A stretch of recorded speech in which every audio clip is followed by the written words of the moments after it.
But the sound is really good today.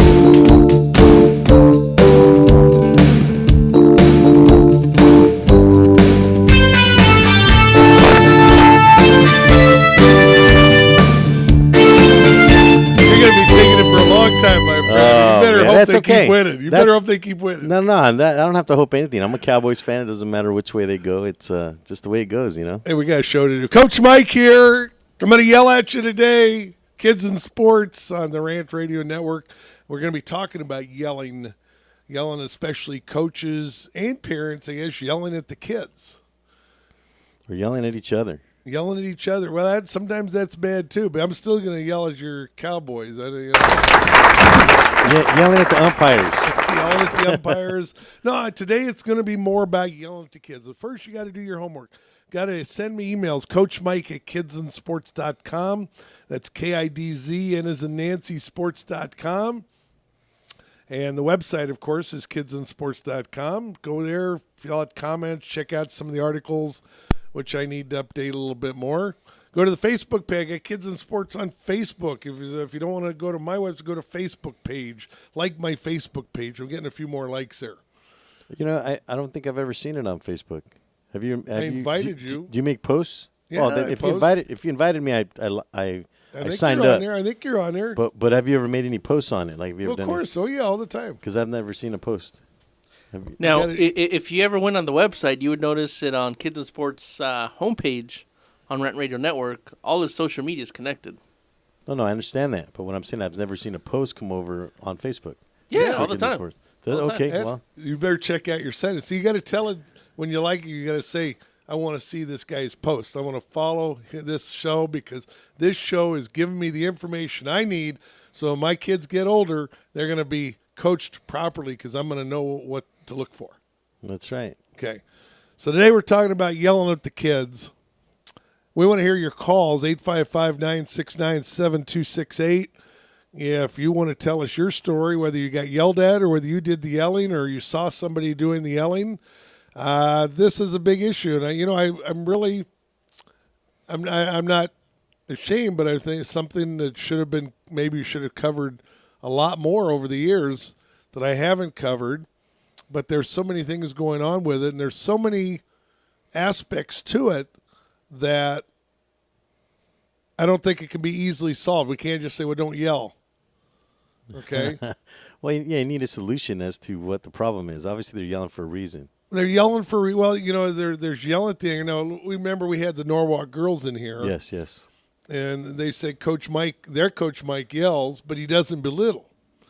But he'll yell sometime to make a point. Again, and I think a lot of times coaches will do that. Coaches raise their voice. I'm a softball coach. I'm out on a softball field. If I want my left fielder or my center fielder to hear what I'm saying, I either got to walk all the way out to them or I got to yell. Yeah, so it's just the audibleness of the voice. There's the loudness of the voice. Versus whispering. Not going to hear. I got two players that are the quietest things, and one of them, unfortunately, is my catcher. I get to, what are you going to do each play? First, run around first, one out, and she does pretty good about remembering it, but she doesn't have a loud voice. She's getting better, but we get them to holler. But I got to yell sometimes. But there's a difference between yelling in that situation, I think, and yelling at somebody. Yeah, more like a scolding. Like a scolding. So I tried to look up a few websites, and I think a lot of people would agree that yelling at little kids. I guess what got me going is today, VJ Stanley, who was my guest, like one of the first weeks of the show, if he gets a chance, he's going to give us a call today. He just wrote a neat blog, and he said he was watching a 6 and under, I think it was football or something, was 6 and under game and 6-year-olds, 7-year-olds, 5-year-olds, whatever, and the coach is out there. If you don't want to be out here, I'll get somebody who does. You got to be kidding me? 6-year-olds? That reminds me. There was a commercial over some of the games this weekend, the football games. The coach for San Francisco, what's his name? Yeah, he's coaching little football kids, and then Harbaugh. Oh, there you go. Yeah. Harbaugh. I And the think dad comes up to him and starts to say, you're good. You're doing a good job, coach. no, he goes. Why are you guys taking a break? And he's telling him to go take off. But it's funny. The parents were saying maybe this wasn't such a good idea. Right, in right. The commercial, yeah. That commercial didn't go where I thought it was going. There's part of the message of it I like. That dad, when he came up there, changes instead of starting getting into the coach. Just said, good job, coach, good job. Yeah. So I mean, it showed sort of both sides of the stick. There is a thing about yelling at it's the little kids especially. But now, don't we sometimes feel we have to yell, or the kids won't respond? Well, let's look at the other side of the coin. It's kind of like being militant. Okay. You would expect a sergeant or a higher up in the military to be yelling at the soldiers, Yes. to get them in line. We've gotten that image. So Hey, drill show sergeant. me some respect, boy. Yeah, exactly. So I think there's a spectrum. You have to find the right place, and like you said, it's about not belittling the situation or the person. The 6-year-old kids. I mean, I might say that to my high school girls once in a while. I can see a travel ball coach, like 16, 18 travel ball coach, saying that to a teenager once in a while, because there are times you're going to say, look, do you really want to be here? And the part of the sad reality there is that we've known that we've had players over the years. Every coach probably had at least a couple of players that were only out there because mom or dad made them go out there. And they didn't really want to be there. And that's fine, doing some activity, doing rec ball, 6-year-old, 8-year-old, get them started in something. But at the high school level, you should, if you're going to be out there, you should be because you want to be out there and you want to compete because your teammates will get mad at you. But now 6-year-old, yelling at 6, and it was, VJ brought up this thing, is a 6-year-old coach telling a 6-year-old, do you really want to be out here? If not, I'll get somebody else. Well, yeah, 6-year-old wants to be there, but he or she wants to be 10 other places too. At 6 years old, I mean, how can you really understand the strategy, understand the meaning of it all? It's all kind of surreal at 6 years old. Right. And the thing is, you see so many coaches that want to try to work all these different plays for 6 and 8-year-olds. Teach them the basics first. Get them, make sure they know where to throw the ball, how to throw the ball, when to throw the ball, when not to throw it. When to, if it's football, how to tag. Get the basics down so when they get to the higher levels, the coach can work on the plays that they need to learn. They can't do the plays if they don't know how to do the basic stuff. Well, I think the other thing at that age group is that I think the coaches need to make it more about it being fun. Right. You know what I mean? Because if you try to make it more militant, if you're going towards the militant end, you're gonna lose you're gonna distract the girls enough to where they're not interested anymore. Oh man, especially in the older kid. Now they're saying the older kids. And there's another thing they say. Well, they don't like the militant way of sports. They don't have fun at that age, and so that's sort of gone by the wayside. But I see some coaches, get a lot of response in that regard. For working the kids, if the kids see that they're progressing as a team or as individuals, there's always going to be somebody that complains. But I think they expect a little more. They're out there for a reason. They want to get better. They want to compete. So if you don't do any correction, now do we have to yell in the correction? When it comes to little kids, I think there's things we need to look at because it's combination. It's coaching and parenting goes hand in hand here. And I'm looking at this one website here. Let's see, yelling at kids, the damage you don't see. It's on Yahoo under parenting. The article contributor is Penelope is the person. This is back from 2006. It says you don't find adults yelling at each other nearly as often as they yell at children. Today, I don't know about that, but sometimes we've gotten out of hand, I think. Well, some kids get away with murder, man, I'll tell you. Well, because they got this message, well, we can't yell now. We can't. Well, that's almost gotten to be a message. We can't discipline. Can't discipline. Can't do anything. Can't spank them. Can't yell at them. Timeouts work to a degree. Some kids will respond to a timeout. A lot of them don't. I mean, okay, else. I mean, I see that at the high school level. I see kids that I don't want to say it's a badge of honor to get detention, but it's almost like, yeah, I don't care. So I'll sit over here instead of sitting in the classroom. Yeah, big deal. I'm going to keep doing it. I'm going to keep doing what I want to do. Yeah, actually, I was listening to Mommy Talk, and there was they talked about some other alternatives to timeout and stuff like that. That was pretty interesting. Okay. Name one. You know, I can't remember off the top of my head, but just wanted to mention the Probably show. on the same time the Cowboy Mommy game was Talk. on. Yeah, exactly. Mommy Talk here on the Rant Radio Network. It's a pretty good show. I'll have to check that out. Let's see. While the hallways may be creatively decorated children's artwork, the yelling you hear through the doors paints a much uglier picture. Indeed, yelling at kids is something no one would prefer to do, although it often seems like the only logical thing to do. Why is it that adults will easily contort to yelling at children rather than logically or rationally working out the problem? Now, this person, I've looked at 2 different articles, and I'll go to another one here in a minute, which is actually in Dubai, I guess, and it was interesting. But I'm wondering if this person here is even a mother. I want to see. I got to go down through article in the break, see if she a mother. Has she been there? Has she been? What gives her the thing? What do you mean? Why do you not work it out with the children? Because a lot of times they don't have the rational to work it out.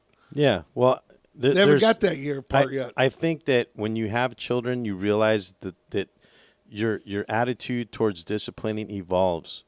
You're going to start off with logic and reason, and if they're not responding to that, it's going to elevate, and at some point it elevates to yelling, because they're not listening to you or they don't care, and you have to kind of get them excited about the project, if you will. So I know me and my wife talk about this a lot, because I've got 3 girls in that age group. Okay. Right. So there are times when she loses it, and it's like they're just not listening to me, and I'm like, okay, well, take a step back, take a breath, and try and look at the situation and see what might work best. Try something different, because yelling, I'll be honest with you, we all do it at some point. Let's face it. Yeah, I mean, we all do it. If you're out there saying you don't yell, we want to hear from you, because we don't believe you. 855-969-7268, and you better be pretty convincing. Although I have to say, I don't think Dr. Coy ever yells. I can't picture him yelling. I'm not going to go there. I'm not going to go there. You know, if he's listening today, I'm going to yell at him in about 2 minutes. I'm doing some work for him, and sometimes he doesn't follow my instructions, and makes my work more difficult, but that's okay. You not only can yelling at kids just don't yell, Coach Davis. Yeah, not only can yelling at kids produce anger in the child, they're brought down emotionally. They are told that their worth is little, they mean less to the adult than other problems. I think the other article makes more sense in some things. This person seems to be a little flying through the air with the greatest of ease. Coach Mike here with my co-host Alex Alanese. Kids and Sports on the Rant Radio Network. We'll be back in a minute.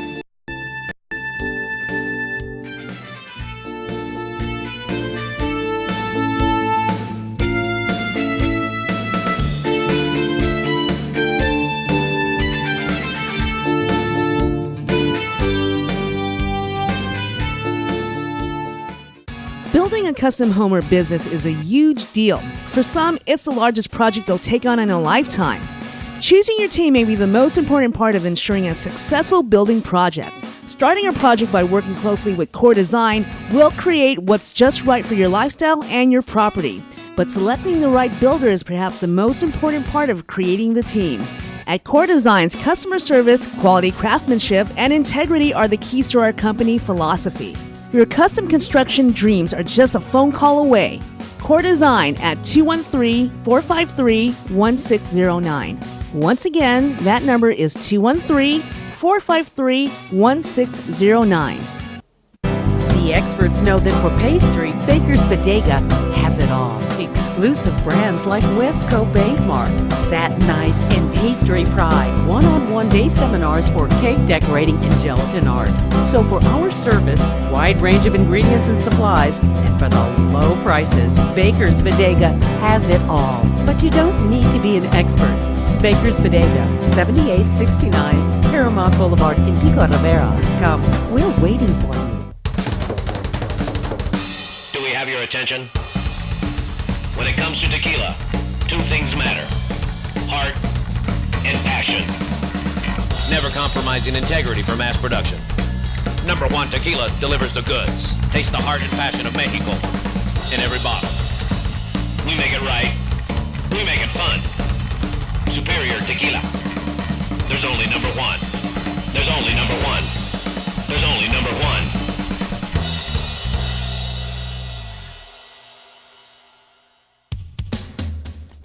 A home is the biggest investment in most people's lives. Buying or selling should be a positive experience. Whether you want to be a wealthy real estate investor or just trying to find a place to call home, at AJR & Associates, we focus on the client's needs. We understand the market better than most. Let us bring the value to you and make the right choice. AJR & Associates, making your dream house a reality. Call us today for a free consultation at 562-882-1976. Or you can log on to www.hrrealtors.com. With a track record of great results, bringing knowledge, wisdom, and expertise to you. Hablamos español.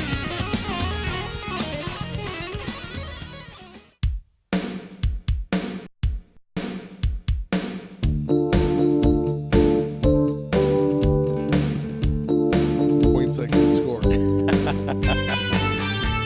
I still don't understand that. And here's the thing. I haven't really looked into it, but I hear a lot of people talking about Now, wait a minute. I'm going to start yelling at you. Coach Mike here. Kids in Sports. We're talking about yelling today. 855-969-7268. And I'm going to start yelling if somebody doesn't call me and tell me why he shouldn't. Yelling is the way coaches do things, don't they? It is. I think it is a method that a lot of coaches use to put their players in line. And We have to yell or they don't respond. Well, how do you understand anyway, Coach Davis? How do I understand? How do I get what I have in my mind into your mind? First, I explain it. I don't yell very much. I have a loud voice, but I don't yell very much. So that's a logical approach. There's a difference. Reasoning. I try to You're be reasoning. logical. I try to be logical. I let people know I do it at work, and I do it That's on the terribly field. sexy. I do. Is he in love with that? Gee, when he Chris, if go watch Jerry's. No, just the. I always try to tell us, look, I can be your babysitter. I'm not your babysitter, but I can act like one if that's what you want me to do. Well, let's try and put this in perspective, Coach Okay. Davis, if I may. Yes. Try. Let's go to the field. Okay, we're all going to a game. We've got our picnic lunch packed. Ain't no picnic lunch. I'm coaching. No. I'm talking about everybody. Okay. The parents, the players, the coaching staff, the umpires, what have you. Okay. We're out going to watch a game. Some umpires are taking a picnic. Yes. How? Well, sack lunch. Take it easy. Don't make me yell, Coach Davis. If you go to a game, if the people out on the field were being silent, I think that would be a little weird. That'd be weird. That would be weird, wouldn't it? You would expect a certain level of not yelling necessarily, but audible voices. Well, I'm not just talking including the umpire. You're out of there. Well, you know what I mean? I'm It's not like talking about just raising voice and making noise. I'm talking about yelling at the kids for instructions. If a kid doesn't do what you tell them to do, or what you expect them to do, and there's the difference. There's one thing I think a lot of coaches, especially the newer coaches volunteering maybe for the first time, don't always recognize is we have an expectation that the player is going to do something. Now, what is that expectation based on? If it's based on reality, we were talking about the little reality to break a little bit, like, Cowboys are not What in is that? reality, but no, Cowboys are what? they're not in reality right now, but They're not reality. they're not in reality right now. They're living in a fantasy world like you. Well, I think a lot of the haters out there are living in a fantasy world because they are in disbelief that the Cowboys are even winning. Yes, I know that. But no, we have an expectation that I've got this kid at shortstop, and let's say on a throw down from the catcher, a runner stealing, that she's going to be the one taking the throw. And that expectation should be built on a couple of things, not just one thing. It should be built on what we've done in practice, what I've instructed them to do, and what they should know to do by their training or, what they've normally been taught or, expected the sport or whatever. So especially in the younger kids, I think that last one is the one that coaches maybe need to work on is you have an expectation this player knows what to do. What is that expectation based on? Have you worked on the play often enough in practice that the kid knows that's what they're supposed to do? If you haven't, Coach, that's unrealistic. But if I'm the player, how do I know that? I mean, That's what I'm saying. You have to get that message to me through communication. Right. But if there's a difference. If you're a 6-year-old player, then obviously we haven't gotten you that message yet. You need to. Somebody may have told you you need to learn. They say you need to do something 10,000 times before you become an expert, before it's ingrained in you. Okay, 10,000. 10,000 Wow. makes you an expert. So if you've covered second base 10,000 times, I have a reasonable expectation that the 10,000 and first time you're going to be there. And understand. And if you're not, I might get upset. And I think depending on the coaches, the results that come about because of a mistake also amplify the yelling one or more. If it's practice and you don't cover, I probably won't be yelling as loud. I might. Some coaches do. Some coaches, that's all they seem to know how to do. I've seen some of them. But if it's in a game and now where it's a tie game in the 7th inning and you just allowed the other team to put the runner in scoring position at second base, I'm probably going to be more likely to be upset and thereby end up yelling. Well, we touched a little bit on the break about this, Coach, and let me take the liberal side of this. Okay, I am by far a liberal individual. I'm very conservative. You about don't these act things. like you're very. I am a very conservative thinker. But let me take the liberal position. Just for sake of a parity here and a polarity. Okay. You mentioned anger. Okay. And what I'm seeing is that somebody that's taking an angry position, especially in a sport, something that's supposed to be fun, and we're talking about 6-year-olds specifically. I think as you get older, it's a little more expected to have that audible voice and anger when you're losing stuff because there's more at stake. When you're 6 years old, it's more about fun. Okay, Right. But if you're getting If you're getting angry about that, it's supposed to be more about fun. yeah. But if you as a parent, you as a coach are getting angry about a play, something like you said, there's an expectation there that's going on. It's an ineffective response to the coach, how they're responding to their feelings. See, I don't get that. It wasn't in effect. Okay, it's anger. If I've told you nicely, okay, Alex, I want you to do this. I want you to open the show a certain way, let's say. Okay. And you don't do it. Yeah, you've told me 3 times already. If I tell you 3 times now, if I tell you the first time you don't do it, that's one thing. Yeah. I'm probably not going to be too angry. But if I've told you 3 or 4 times to do something and you don't do it, what is my logical choice now? Is to start yelling. So let's follow that. Let's follow the same road. So now you become angry. Okay. So what is the response to an angry person? They are coming up and they're yelling now, right? Okay.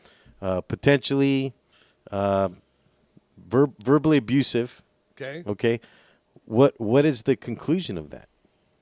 Well, that's obviously there's one of 3 things is going to happen. The player's going to understand. Wow, this is a little more serious. I better do it, and they'll do it. Okay, that's a possibility. Okay, so I get the result I wanted. So the militant attitude at that point would have a player. favorable response. Probably not depending on the player. Maybe on a 6-year-old, but probably on an 18-year-old or something like that. Well, see and that's why I mentioned the age group. The age group makes a difference. It does. Although no, a 6-year-old is more likely to do it. 6-year-old more, sometimes more often than the 18-year-old wants to please the coach, just like they want to please their parents. 6-year-old wants to please everybody. Okay, so what's some of the? So they're going to respond. The other one is they're going to do what I wanted, but they're not going to like it. They're going to walk away with some resentment, a bit of rebelliousness, some bitterness. The third one is they're going to, sort of blow it off and tell me, they may not say anything, but they're going to want to quit. They want to. Okay. They're going to become worse. Let me go to another article. Well, but there's a fourth one. There's okay. a fourth one. The last one. What's that? I don't know if it's the last one, but it's another one you didn't cover. They're going to get angry. That too. At who? Well, that's part of the last one. They get no, but they're going to get angry at who? They've lost the whole idea of the game, and right. now they're focusing on the fact that they're being yelled at. Okay. And they've lost the whole reason why they're being yelled at. The adult might understand that, but a 6-year-old, 7-year-old, even 8-year-old probably does not. And this is where I'm saying I'm not taking the liberal position. I simply want to voice it. Right. Okay.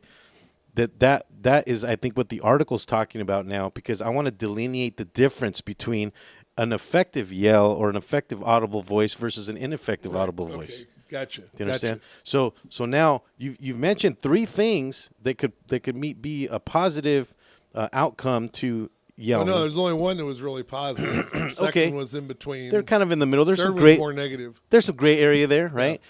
But the last one is the one that you're trying to avoid. You do not want to anger the child to the point where they're going to quit, or they're going to be rebellious about the program. They're not going to. Some children are going to be angry back at the coach. Other children will be angry at themselves because Exactly. Well, and this is why this article. And is. they may lash out to the rest of the team or even their parents. They go. This other article here I found out, and this is from February of this year.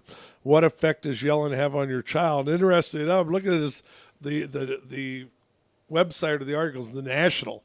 So what I find out though is something like in the Hey, that's not the Onion, is United Arab Emirates. No, it's not the Onion.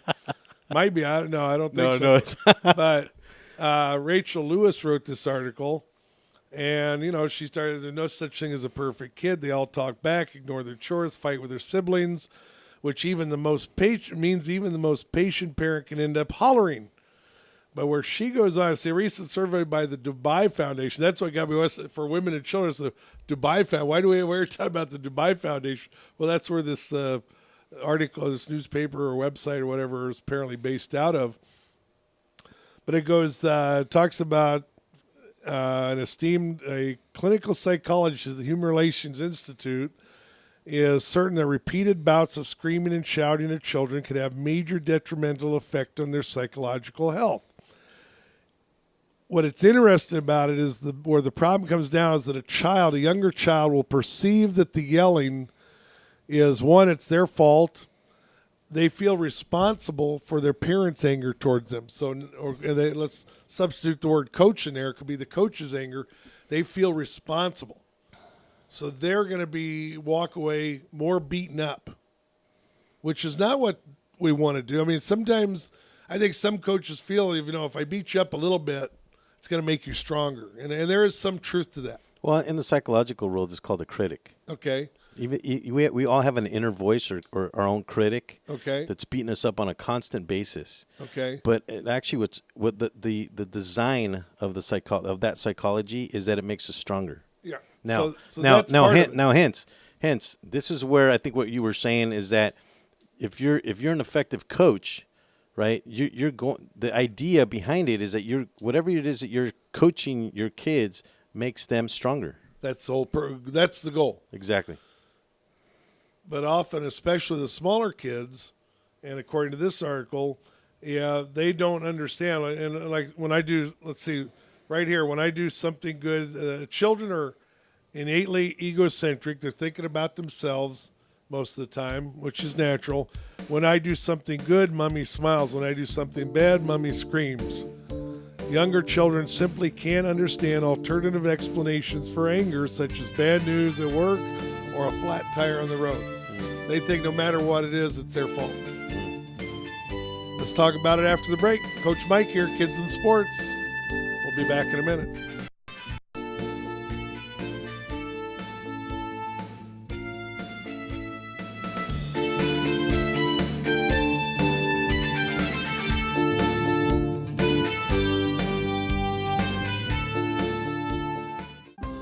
Nurses Life Express provides unique apparel for all the hardworking nurses that wear many hats. It's apparel that expresses nurses' amazing, humorous, and caring personalities. After all, nurses are as influential as their united goal to help others. Nursing's not easy, but somebody's got to do it. For more information, please call 562-270-4312 or visit their website at www.nurselife.com. www.nurselyfe.com. Nurseslife.com, where nurses' lives are expressed. 3 balls, 2 strikes, the pitch. Make your team look like pros with custom lineup cards. Whether you are a travel team, rec team, all-star team, or just some old guys playing slow pitch, we can make your team look a little better with some custom lineup cards. For the umpire, for the opponent, for the scorekeeper, for the dugout, no matter where your lineup card goes, you will look like a big league team with your team logo and name on top of your personalized lineup card. Just visit CustomLineupCards.com. With the best prices in town, you are sure to hit a home run with us. Visit CustomLineupCards.com and go pro. Are you watching the game at home? Why? Come watch it at Mambo Grill, the hottest spot in Downey. You'll have good food, drinks, and a great time at a low price. We have the coldest beer in our sports bar, where you can enjoy the game on any of our huge flat screen TVs. And when your home team wins, you get 25% off anything in Mambo Grill. We're on Downey Avenue, 1 block north of Firestone, or visit us on the web. Mambo Grill, love at first bite.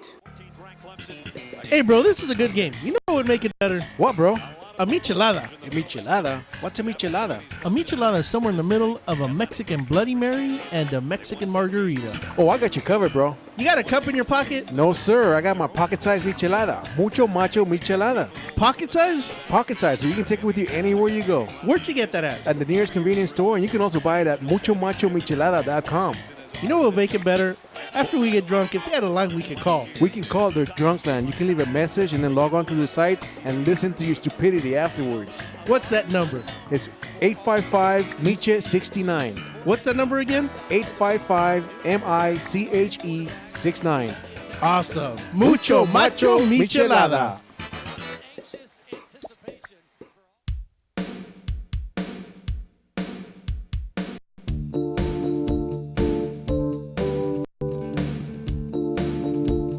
Out here, Coach Mike here, Kids in Sports, with my co-host Alex Alanis, and we're talking today about yelling at the children. Stop pulling your sister's hair. Quit. Catch that ball. Can't you catch that ball? What's the matter with you? 855-969-7268. Let us hear from you. Tell us your story, whether you're a yeller or you were a yellee, if you were the one yelled at. You know, did you quit sports because the coach yelled at you all the time, or did you just quit the team, or did you take it? Some kids actually do respond to the yelling. And then you have some individuals that just wear that. That's all they do. You in other words, they're known as the yellers. Oh, yeah. Yeah, well, you know, we got the result. You see certain coaches out there, you know, Woody Hayes and Bobby Knight, and I'm an old Frank Cush fan. I know he yelled at the players a bit, and, you know, I seen him smacking a player on the sidelines with an open, not a fist, he had an open hand. And to me, back then, I never thought anything wrong with that. Well, what's the message? I mean, back then, when we're talking about disciplining a child, right, or trying to teach them something, I know my parents did this to me. You know, I used to get the buckle. You know what I mean? Oh, I don't get the buckle as much. I got sandpaper ping pong paddle. I used to get a horse whip. Yeah. Okay. And here's the thing, is that the message that they were trying to portray to the child is that I'm doing this because I love you. And that did make sense probably to some. I think the true message it was trying to get that we've now lost because we don't allow spanking at all, partly because some people don't know, you know, some parents could not control their anger, know when to quit is the main reason. I think that's not there. I think there is a proper way to do spankings and use that as an effective form of punishment if it's done correctly. But I think the other message is there is this, okay, you didn't listen when I'm talking to you properly. Now I yelled at you, didn't listen. Well, sooner or later you get the spanking. You know, after third or fourth warning or fifth warning or sixth warning or seventh warning, you know, finally, what else are you going to do? And I think the other message in there is if you don't follow, we're giving you instruction, like you said, because we love you, we're trying to teach you the right thing. And if you don't get that, the punishment you're going to get out there in the real world is going to be much worse. It's worse. Yeah, it's worse. Now, I would not think of spanking on a softball field. Football, to me, that was a different story because what do you do in football? You're out there beating people up. I see it every game. Yeah, you need to be tough. You got to be tough. So when Cush did now, he was ultimately fired because he was accused of punching a player at a game in Washington. I didn't happen to see it. I think there were a lot of people that were, I don't think the man deserved to be fired over the situation, especially back then. There was information that was found out later that was probably good. But I actually had a guest on the show a few years ago tell me that style of coaching doesn't work anymore, that the kids won't buy into it these days. I do see some kids. I mean, in the softball world, in any sport, you can find it. I could show you coaches in soccer and basketball and football and everything that that are yellers. Some that aren't, some that aren't. Yeah, I've had a few. I've had some of my players tell me if I screw up, coach, you got to chew me out. That's what I respond to, because I do a little survey with my players every year. What makes you tick?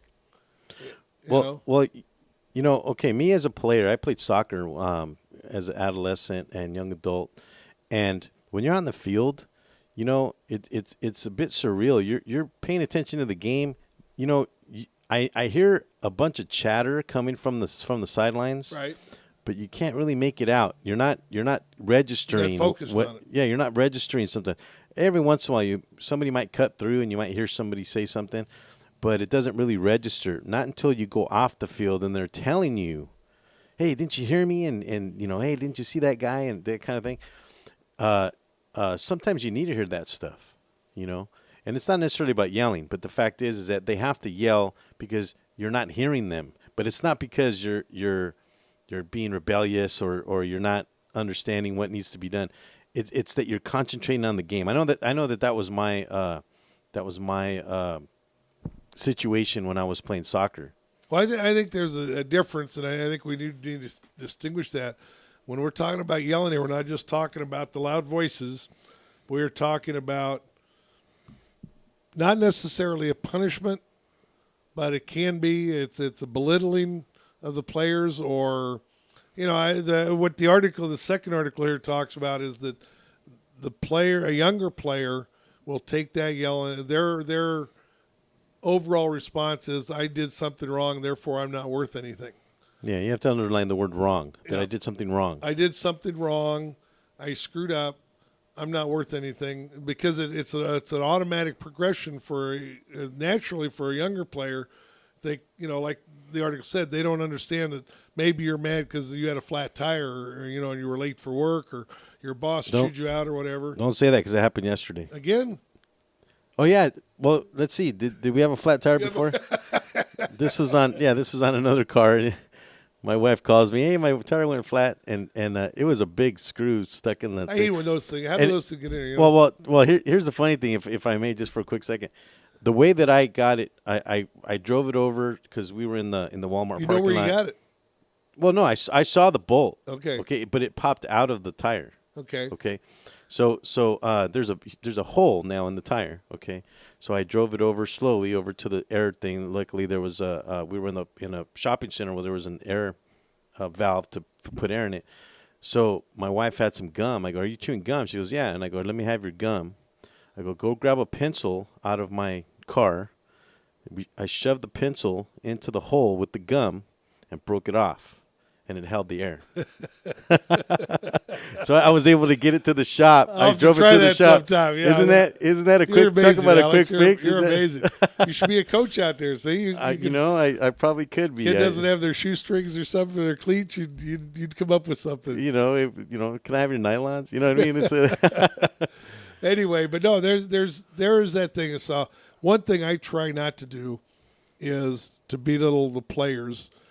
I very seldom yell. Occasionally I do raise my voice. I think there's a difference. I do not cuss at my players. Some coaches do that as regular habit. I did get accused of it last year by an umpire, and I actually in a game, and he was ready to throw me out of the game, and I demanded an apology from him. And I always treat the umpires with respect. I really do. And but this guy just really set me off because I questioned a call. I felt a player had attempted a bunt on the other team. The rule used to be is if you had the bat out there, it was a bunt. Or it's a strike. Well, it's a strike, but I mean you didn't have to do anything. Now you have to show that you made the attempt. In other words, you got to push the bat forward a little bit. You don't always necessarily have to pull it back. You're supposed to pull it back. Good mechanics. But if you just sort of left it there, to me, that's still trying to make the bunt. Yeah. Okay. But anyway, it's a judgment call. And I just asked him about it. I didn't yell at him or, I don't do that with the umps.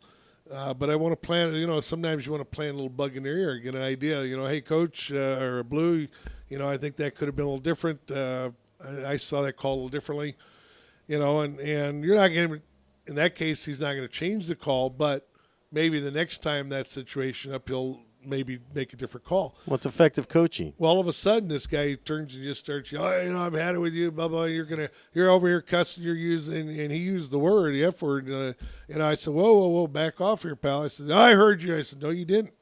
I know what I heard, blah blah. I said, look, I don't talk to you, blah blah, And I says, I want to apologize before this game's over because I don't talk that way to my girls. And I surely did not do that. And I was a little frustrated because we dropped a few balls. I do think I said an old dang. Well, I know what, So I walked over, went back to coach, and I was in the coach's box a little bit later, and I just every now and then give him a little glance and everything, and then I went over to report a sub, and he took it down, and usually the ump will say, okay, thank you, whatever. He didn't say anything. So I'm just standing there looking at him. He looks at me, is there anything else? And I just said, no, I'm good. Went back, and finally about the sixth inning, he come over and he apologized to me, and and he put a smile on his face finally, and he just said, I thought I heard you. I says, no. And my assistant coach even told us, he doesn't talk that way.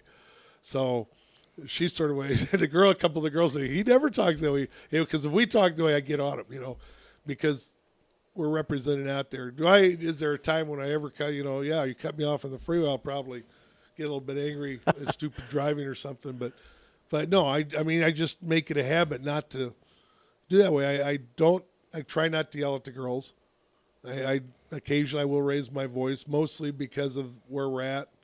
And I think I have a naturally loud voice.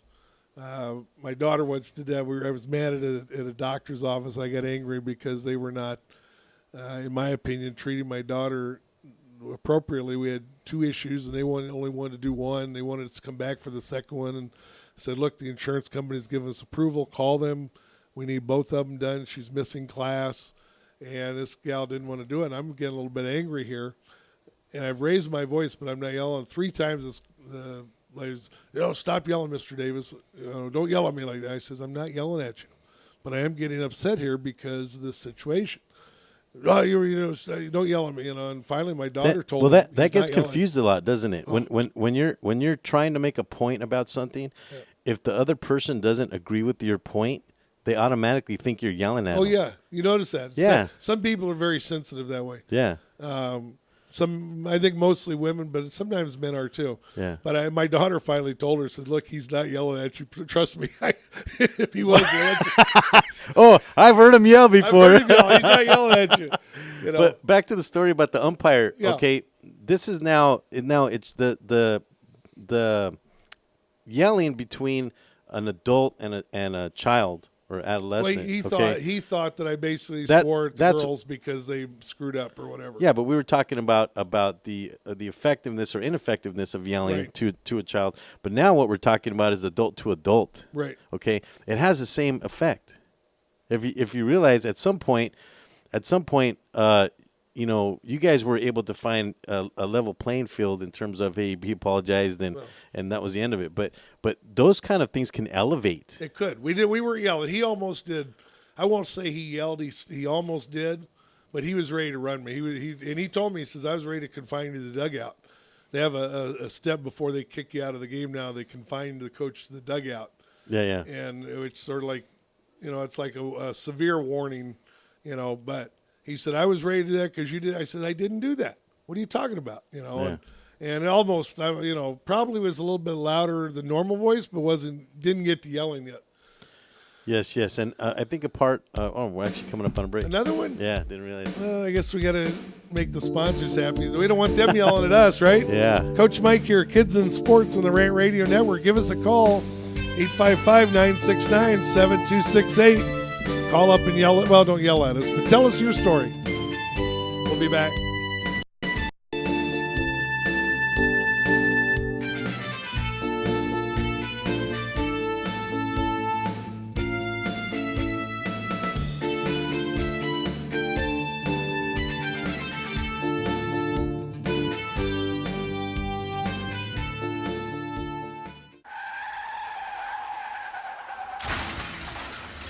Been in an accident? Then you need your vehicle professionally repaired.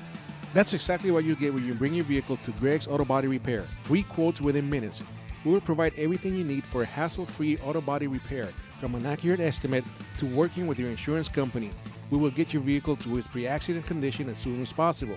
Greg's Auto Body has been serving Los Angeles County and local cities since 1970. Call us at 562-789-1300.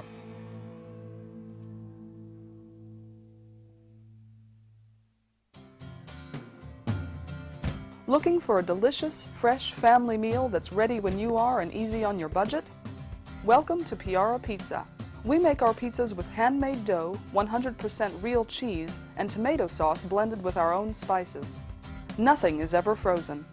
We always have large pepperoni and cheese pizzas fresh and waiting for you for only $5. Or choose one of our specialty pizzas. We have veggie, meat lovers, supreme, and Hawaiian. Add an order of our amazing hot wings, cheesy bread, or breadsticks. Our locations are ultra-modern, ultra-clean, and open 7 days a week. Visit any one of our locations today, or check us out on the web at www.piarapizza.com. Piara Pizza. Fresh, hot, and ready for you when you come in. Stop in for your Piara Pizza today. The Share Foundation is the health division of the Coy Chiropractic Institute, a 501c3 509A2 public nonprofit organization dedicated to the growth and development of the natural health care services, in particular through the chiropractic profession, offering health services at the Share clinics in the greater Los Angeles area. Your donations can help in expanding these facilities across the nation, research programs, and public education, thus offering a solution to the many of the health challenges we face. Your donations are tax-deductible and can be sent through our website at www.sharefoundation.com. That's www.cherfoundation.com by clicking on the donation button. Thank you. Number one. Number one. Is that a stutter or as high as you can count? I was ordering number one tequila. Everybody's asking for number one. Great, another fancy bottle. These guys are true artists. Never compromise integrity. They make tequila Come the on. old-fashioned way. Never mass-produced. So what are you saying? I'm saying have the number one. Anything less is number two. Number one, tequila.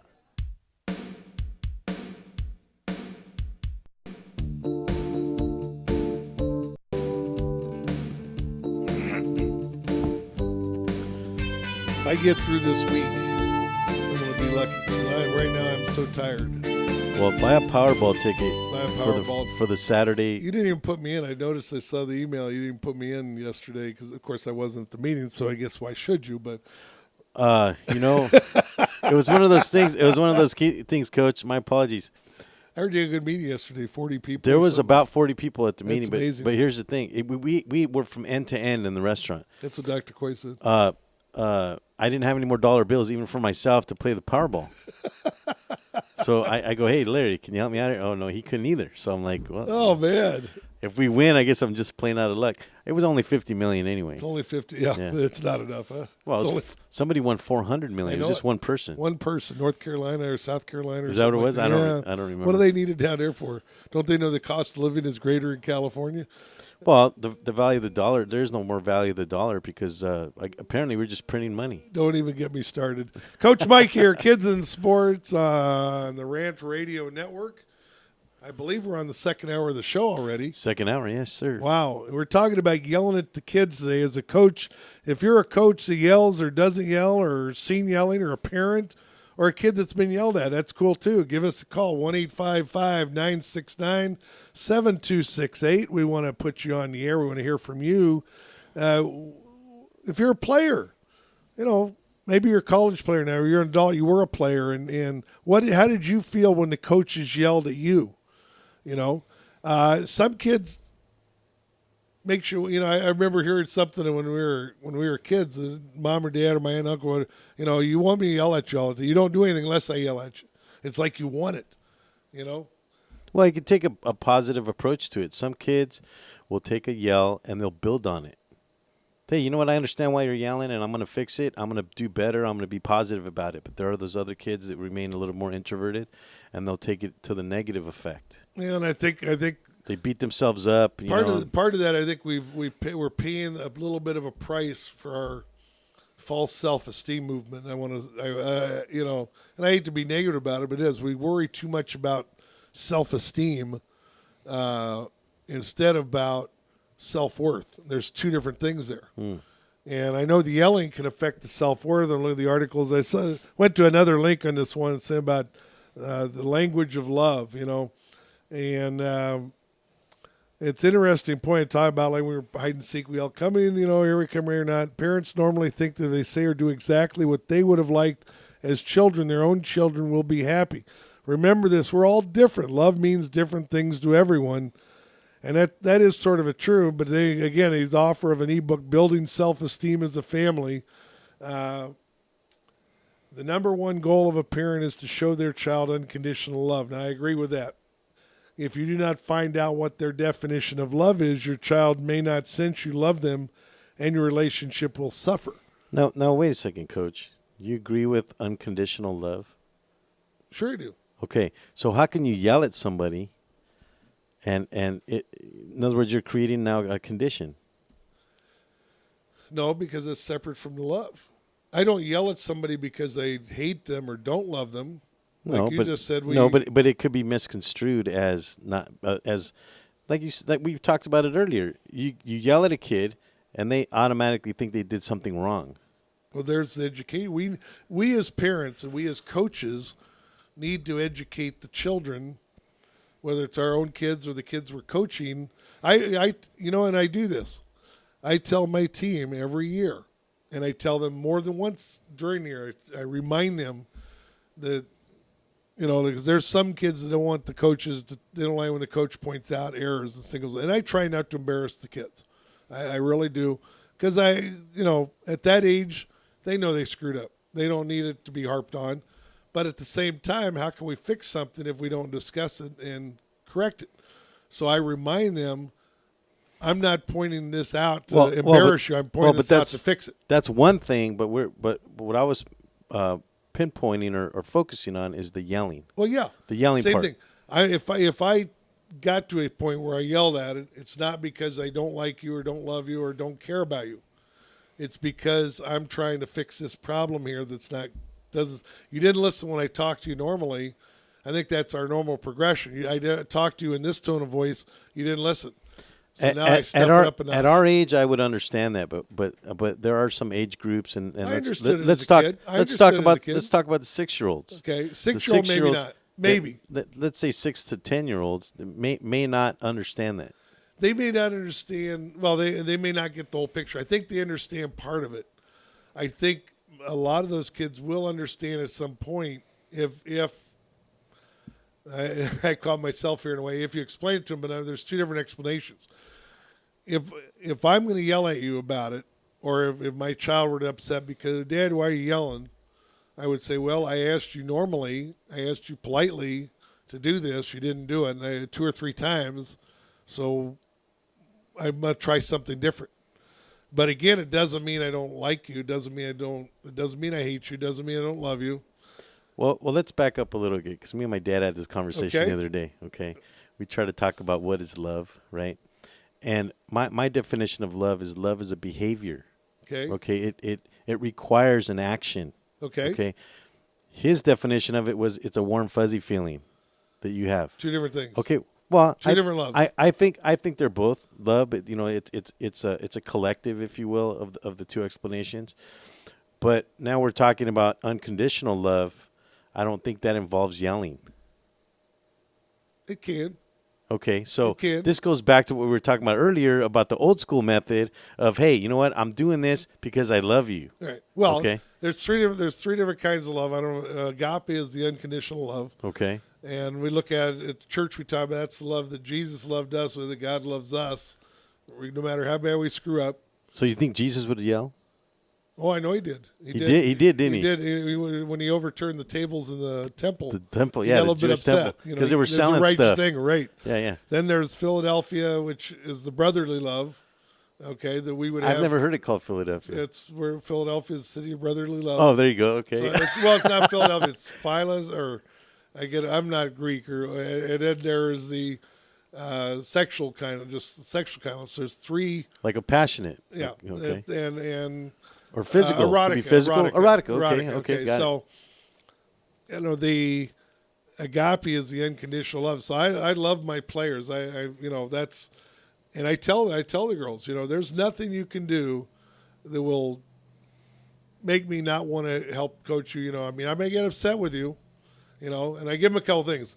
If you hit a fly ball and you stand there and watch it instead of running it out, I'm going to get upset. Because if that player drops that ball and you ran it out, you're probably safe. If you stood there and watched it, now they can still throw you out.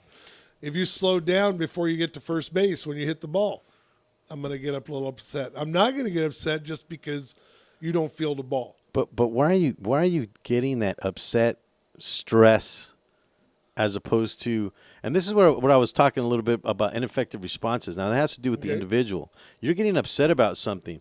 You shouldn't be getting upset. You're the coach.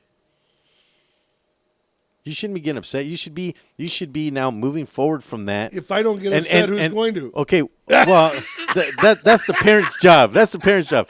Remember when that team was here, the Norwalk team? Yep. We talked about redemption. Remember that? Yep. I thought that was interesting because that actually came from one of the girls.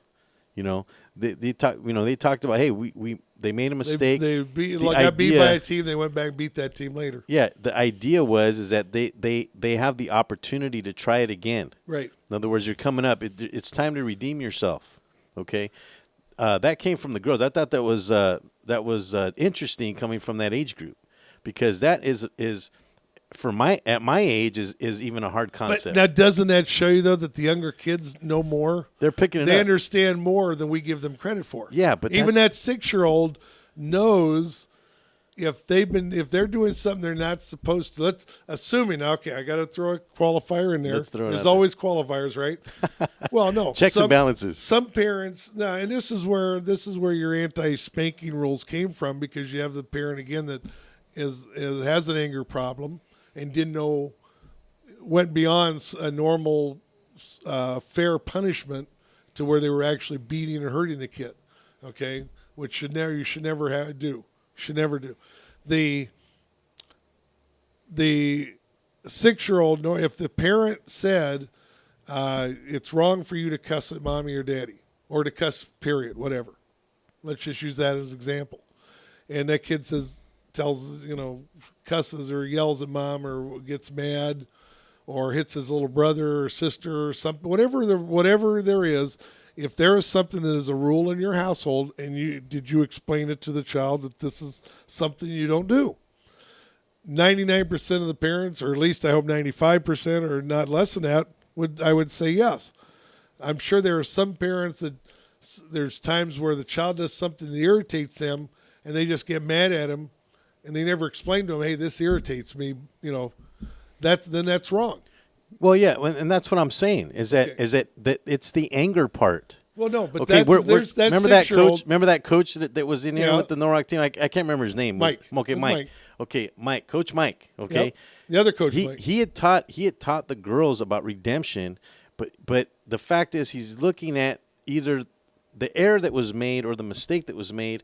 I'm sure that they've practiced many times, and they're trying to get them to get better at their sport. Right. Okay. He taught them about redemption. So in other words, he himself maybe have some disappointment about an error that was made, or possibly something they practiced on. But anger shouldn't be part of that equation. Well, no. But again, there's a different part. I don't get angry over an error. Now, maybe about the 6th error, I'm going to start getting angry. That's what I'm talking about. Well, no, that's different. Because again, there's a repeated negative behavior that is causing your team to lose.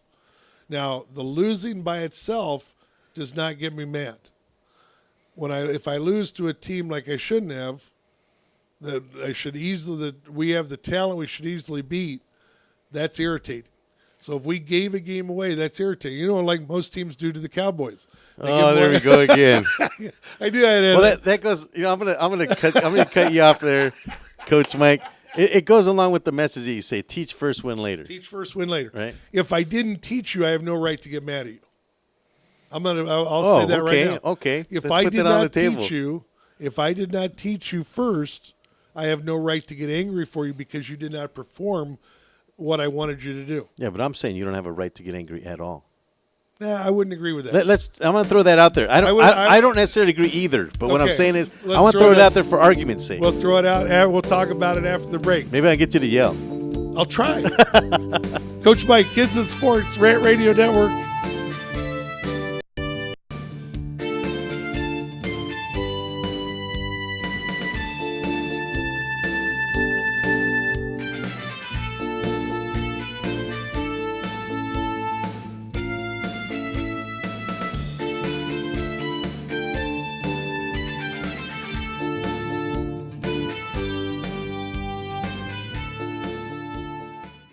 Building a custom home or business is a huge deal.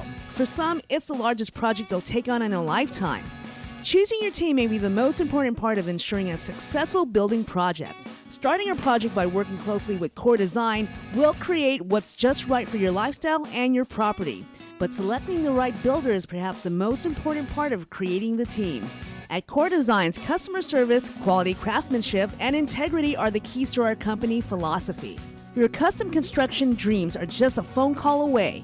Core Design at 213-453-1609. Once again, that number is 213-453-1609. The experts know that for pastry, Baker's Bodega has it all. Exclusive brands like Westco Bankmark, Satin Ice, and Pastry Pride. One-on-one day seminars for cake decorating and gelatin art. So for our service, wide range of ingredients and supplies, and for the low prices, Baker's Bodega has it all. But you don't need to be an expert. Baker's Bodega, 7869 Paramount Boulevard in Pico Rivera. Come, we're waiting for you. Do we have your attention? When it comes to tequila, two things matter: heart and passion. Never compromising integrity for mass production. Number one tequila delivers the goods. Taste the heart and passion of Mexico in every bottle. We make it right. We make it fun. Superior tequila.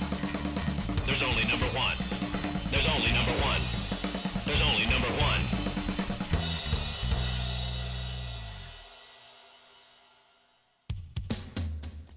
A home is the biggest investment in most people's lives. Buying or selling should be a positive experience. Whether you want to be a wealthy real estate investor or just trying to find a place to call home, at AJR & Associates, we focus on the client's needs. We understand the market better than most. Let us bring the value to you and make the right choice. AJR & Associates, making your dream house a reality. Call us today for a free consultation at 562-882-1976. Or you can log on to www.agrrealtors.com. With a track record of great results, bringing knowledge, wisdom, and expertise to you. Hablamos español.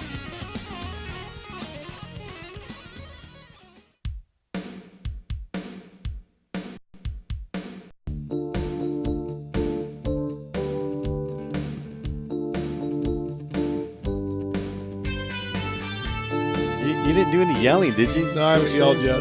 I try not to. Coach Mike here. Kidz and Sports, not yelling at the Rant Radio Network. We might yell before we're done. Now we are starting the second hour. Thank you for correcting me on that. 855-969-7268. We'd love to hear from you if you are a yeller or a yellee, if you're a coach that yells, or if you're a parent that yells. You know, why do you yell? What are you gaining by that? Let's hear your side of the story. If you're somebody that was yelled at, how did that make you feel? Did you respond to that? Again, I've had players that have told me. I had a player that graduated last year. She told me I do a little survey thing, and she said, Coach, if I screw up, I want you to yell at me. I want you to tell me I screwed up. Yeah, so they know they need that. She responds to that. They need it. Some don't. So, we try, and there's a neat quote, VJ Stanley in his little blog deal he sent out yesterday that I thought was pretty cool. And it goes along another saying that I heard her before. He had reminded his audience of two sayings. Is one, you're coaching the kids, not the sport. But the other one is you're coaching mollies and bows, not X's and O's. Now, what does that mean? You're coaching Molly and Bo, not X's and O's, not strategy. X and O's like strategy. Oh, I see. See, that's why the Cowboys throw. They don't know the X and O's. Oh, man. You were saying earlier about calling in. I would like to hear from somebody who stays silent. Okay. Because you mean it's responding that's to the yelling? Well, they're not responding. No. No. I'm talking about just doesn't say anything. So somebody yells at them, they don't either a coach or a player. Or a coach, okay, that doesn't do that at all. I know some coaches that do. Some coaches, there's one coach I played against him one time that if his team's screwing up there, he would just stand on the sidelines and he'd just be standing over there and he'd have a look on his face, and players knew, that they screwed up. They knew they would get it in practice. He wouldn't be yelling at them there on the field, and I think that's a good. And I actually try to do that. If there is some punishment, I'm not. I use that word loosely. It's really not the best word, but consequently, if we make a lot of mistakes today, next practice we need to correct that. We can't let that go. Well, at least you recognize it. Right. Now, and we talked earlier about embarrassing the players. One way that you can embarrass a player is to take them out in the middle of an inning, okay? Oh. In baseball and softball. See, football is different because you could be coming out every play, so you wouldn't notice. It wouldn't necessarily be embarrassing unless you're somebody that knows is in there all the time. Yeah, where's the sound effects now, huh? Basketball, maybe not, again, depending. But baseball, softball, where you have clear innings. Well, basketball, they're always trading off. Well, yeah, but you're not going to – certain players, you're not going to pull out your starter. If it's 2 minutes into the game, you're probably not pulling that starter out yet. So but you need to there because you don't stop. See, baseball, softball, we stop every 3 outs. There's a break. So if a player screws up, I can take him at the break. I'll pull him aside and say, hey, you got to fix this. Well, occasionally. Well, Jerry Jones ain't doing that with Romo, is he? Well, occasionally, there's 2 incidences where I got upset at a player to where I pulled them out in the inning, okay?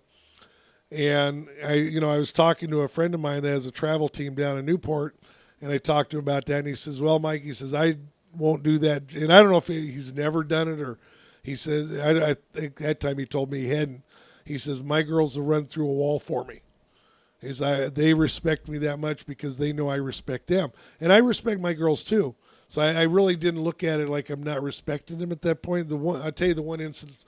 We were in the Northwood tournament when I was coaching in Newport Harbor. And we were in the Northwood tournament. We had a game we should have been beating this team. We definitely were on the same talent level as them, if not better. But we made about 6 errors in the first. By the 4th inning, we had 6 errors. And I mean, I was starting to do a slow boil. Well, one of the players, one of my outfielders that had a previous error, made another one, but it was more of a mental error. It wasn't just a regular error.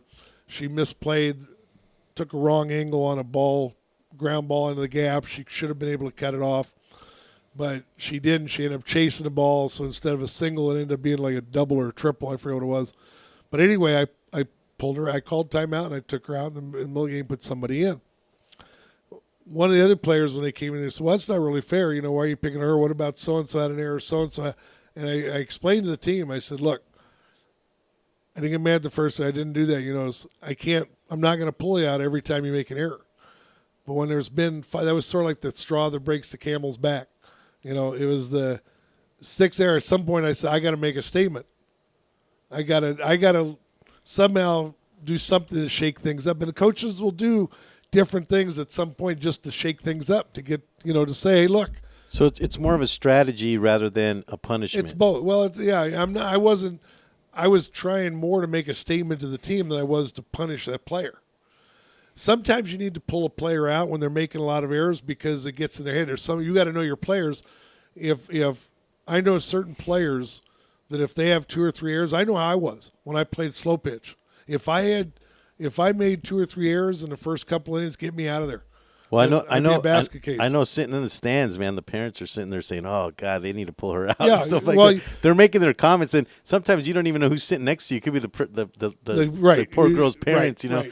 And I think sometimes it's been inappropriate. But the fact is it's about the strategy of the game. Now, this is where we cross the line between having a fun game, right? Okay, and now it's being a little more serious, and it's about winning. Well, sometimes it's not about the winning, but about not losing.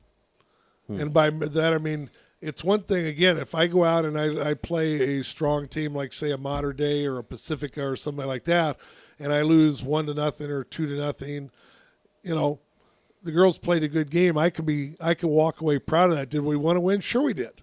If you don't want to win and you go out there, you shouldn't be there. Period.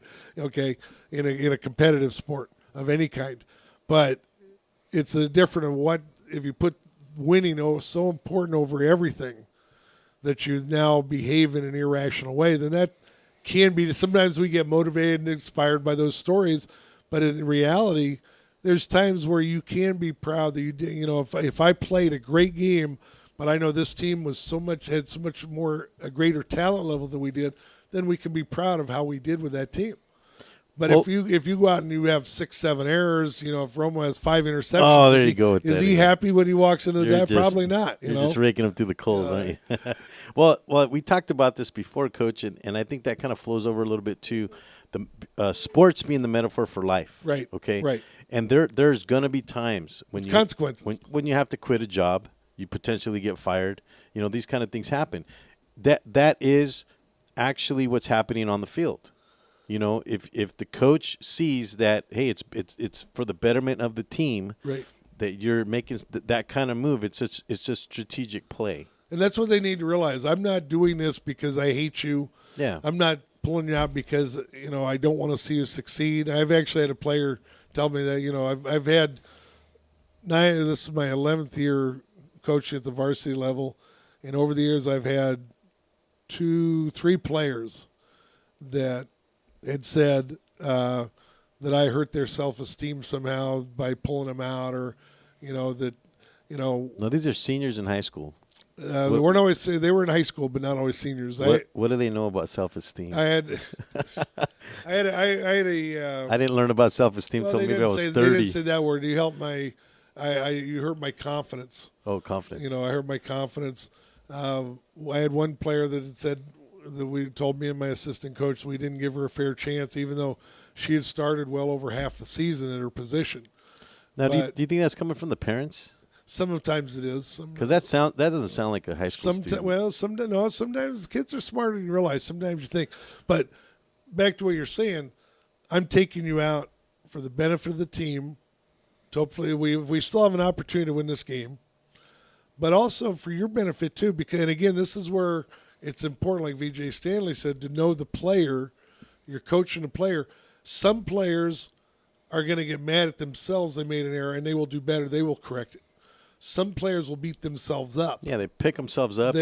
Some pick themselves up, yeah. Some beat themselves up. Yes. I don't have to beat them up. They're doing it themselves already. So sometimes I need to get them out. And like I said, that's the way I used to be when I played slow pitch. Sometimes I would play shortstop. I was not overly fast. I had a decent arm, not a great arm, okay? But I had a judgment of the ball a lot of time. My throws were accurate. I would have a judgment of the ball. So if I made my first couple plays, I'm probably going to have a good game. If I had a couple errors in the first couple plays, get me out of there, because then I'll just go.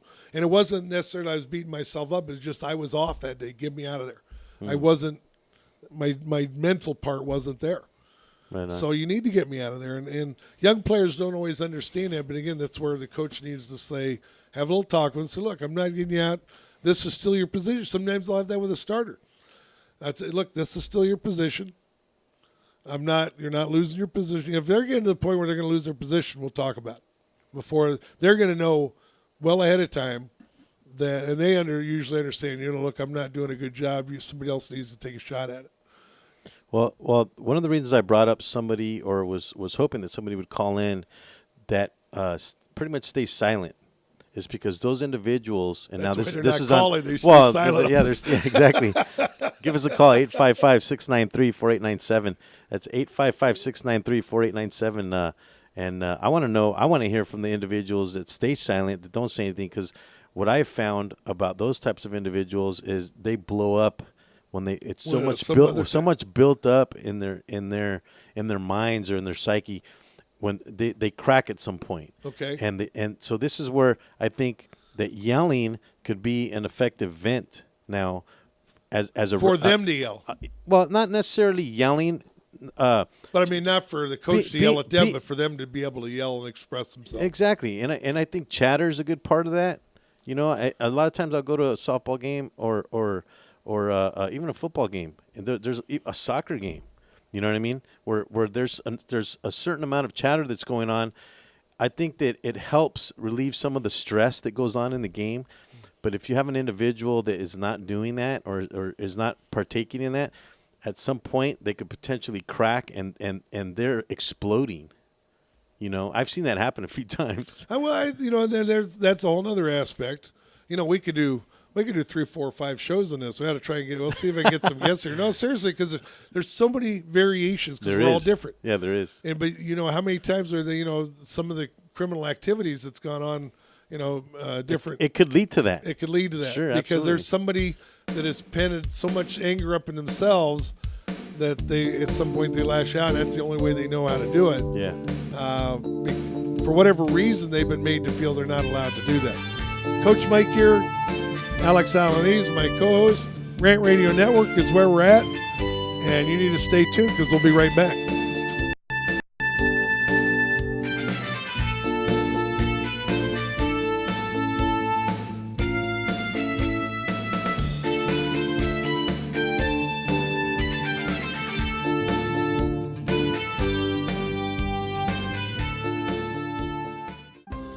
Nurses Life Express provides unique apparel for all the hardworking nurses that wear many hats. It is apparel that expresses nurses' amazing, humorous, and caring personalities.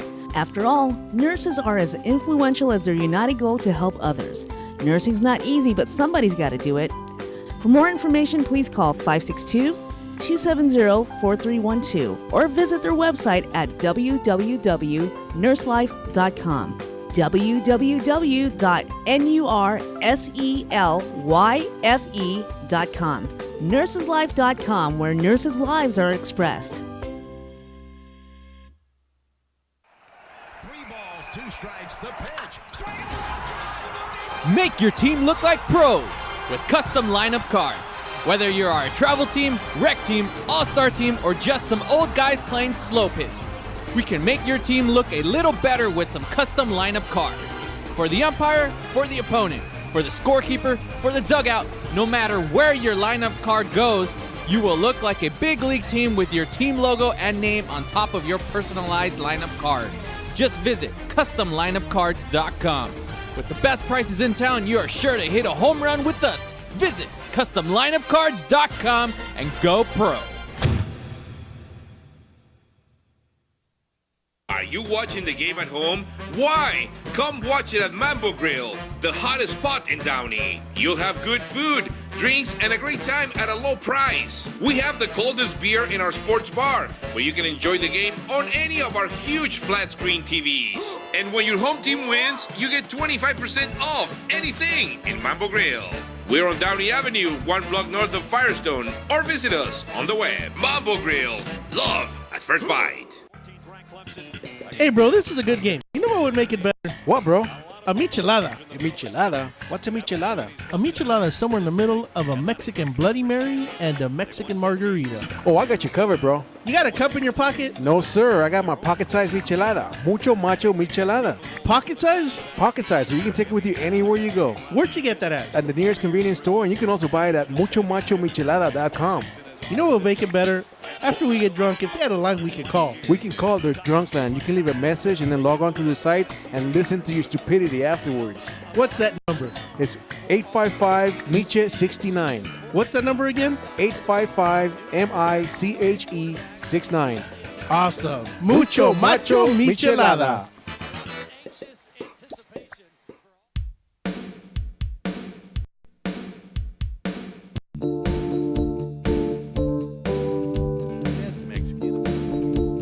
Some people, unfortunately, think that way. Can you hear me? If not, I'm going to yell. You better stop that. I'm going to yell. Coach Mike here, Kidz and Sports. I'm yelling on the Rant Radio Network today. Check out my website, www.kidsandsports.com. Maybe I'll even, if I get some time this week, I'll write a blog on this. I mean, this is, I was inspired to this topic based on VJ Stanley's email newsletter I got yesterday, and he reminded about coaching mollies and bows, not X's and O's, and it sort of goes along with one I used to hear from my friends at Coaches of Influence that Grant Taft, the director of the American Football Coaches Association, would say, if you're only coaching football, then you're not doing enough. Wow. If you're only coaching a sport, and it applies to any sport. If I'm only coaching softball out there, I'm not doing enough. I'm out there because I got kids that are struggling with their grades. They're struggling with being a person, with being a citizen, with being, understanding that there's more than just softball that they've got to deal with. They sort of know it, but it's like some of them know it and they're really good about it, dealing with it. And there's others that know it, they're struggling, but they know it and they're trying to do it. And then there's others that sort of like, I'll worry about it later. I had a kid last year that I think she was failed 4 or 5 classes last year already. I know she got to make them up yet. She's a freshman. She's behind the 8 ball, so to speak, right now. When it comes to graduation, she's going to be having a problem. And, so I see it as part of my job. I look at myself as a teacher out there, too. Sometimes I'll give them little tips to help them with their quizzes, how to take a test, and little memory tips, and, just things like some. But sometimes just like you were talking about the break, sometimes little bits of wisdom or perspective, because these kids have one perspective on their lives, it seems like a lot of times. Or maybe it's a whole bunch of, but they're all hearing it from their peers because, mom and dad isn't cool maybe, or they've sort of tuning mom and dad out unless they have to, pay attention. And well, I kind of look at it like the missing link, Coach Davis. We may have figured out certain things, but there's one little thing missing, and it could be another individual in your life, be it a coach, that might make a small comment about something that we all make these little phrases and little innuendos in terms of how we live our lives, okay? Right. And sometimes that smallest little phrase can be the missing link in somebody's mind to make that connection. Well, if we're coming from a religious background, I feel we all have value because God created us with that value. But somebody maybe that doesn't go to church or have that background, which is a lot more people today than there were, when I was growing up. But there's a saying, I think, that everybody has value. Even you may not think of. We all have our times where we think we're worthless. I've been there, stuff like that. But one of my favorite sayings that says, "To the world, you might be one person, but to one person, you might be the world." Mm. You might, like you say, you might be that. But we're all here for a purpose. We're all here. We all have a value. Now, we may not see it. And I had a little talk with the girls yesterday about hanging around with the wrong people. If somebody is not, right now they're teenagers, they all want to be friends with everybody, unless they get with a fight with a bunch of girls get in a fight. Can you imagine this? But they do. but that doesn't happen. Oh, yeah, well, we'd be surprised. Matter of fact, one of the smallest players of the team last year, I guess, got in trouble for getting in a fight with some girls. And one day, and I couldn't, but they said she was the one. I thought, you're kidding me. She got in a fight? Matter of fact, somebody said she instigated it. I thought, you got to be kidding me. But no, I try to talk, right now you're trying to be sort of friends with everybody. You're trying to establish your value, your worth, not always in the right way, unfortunately.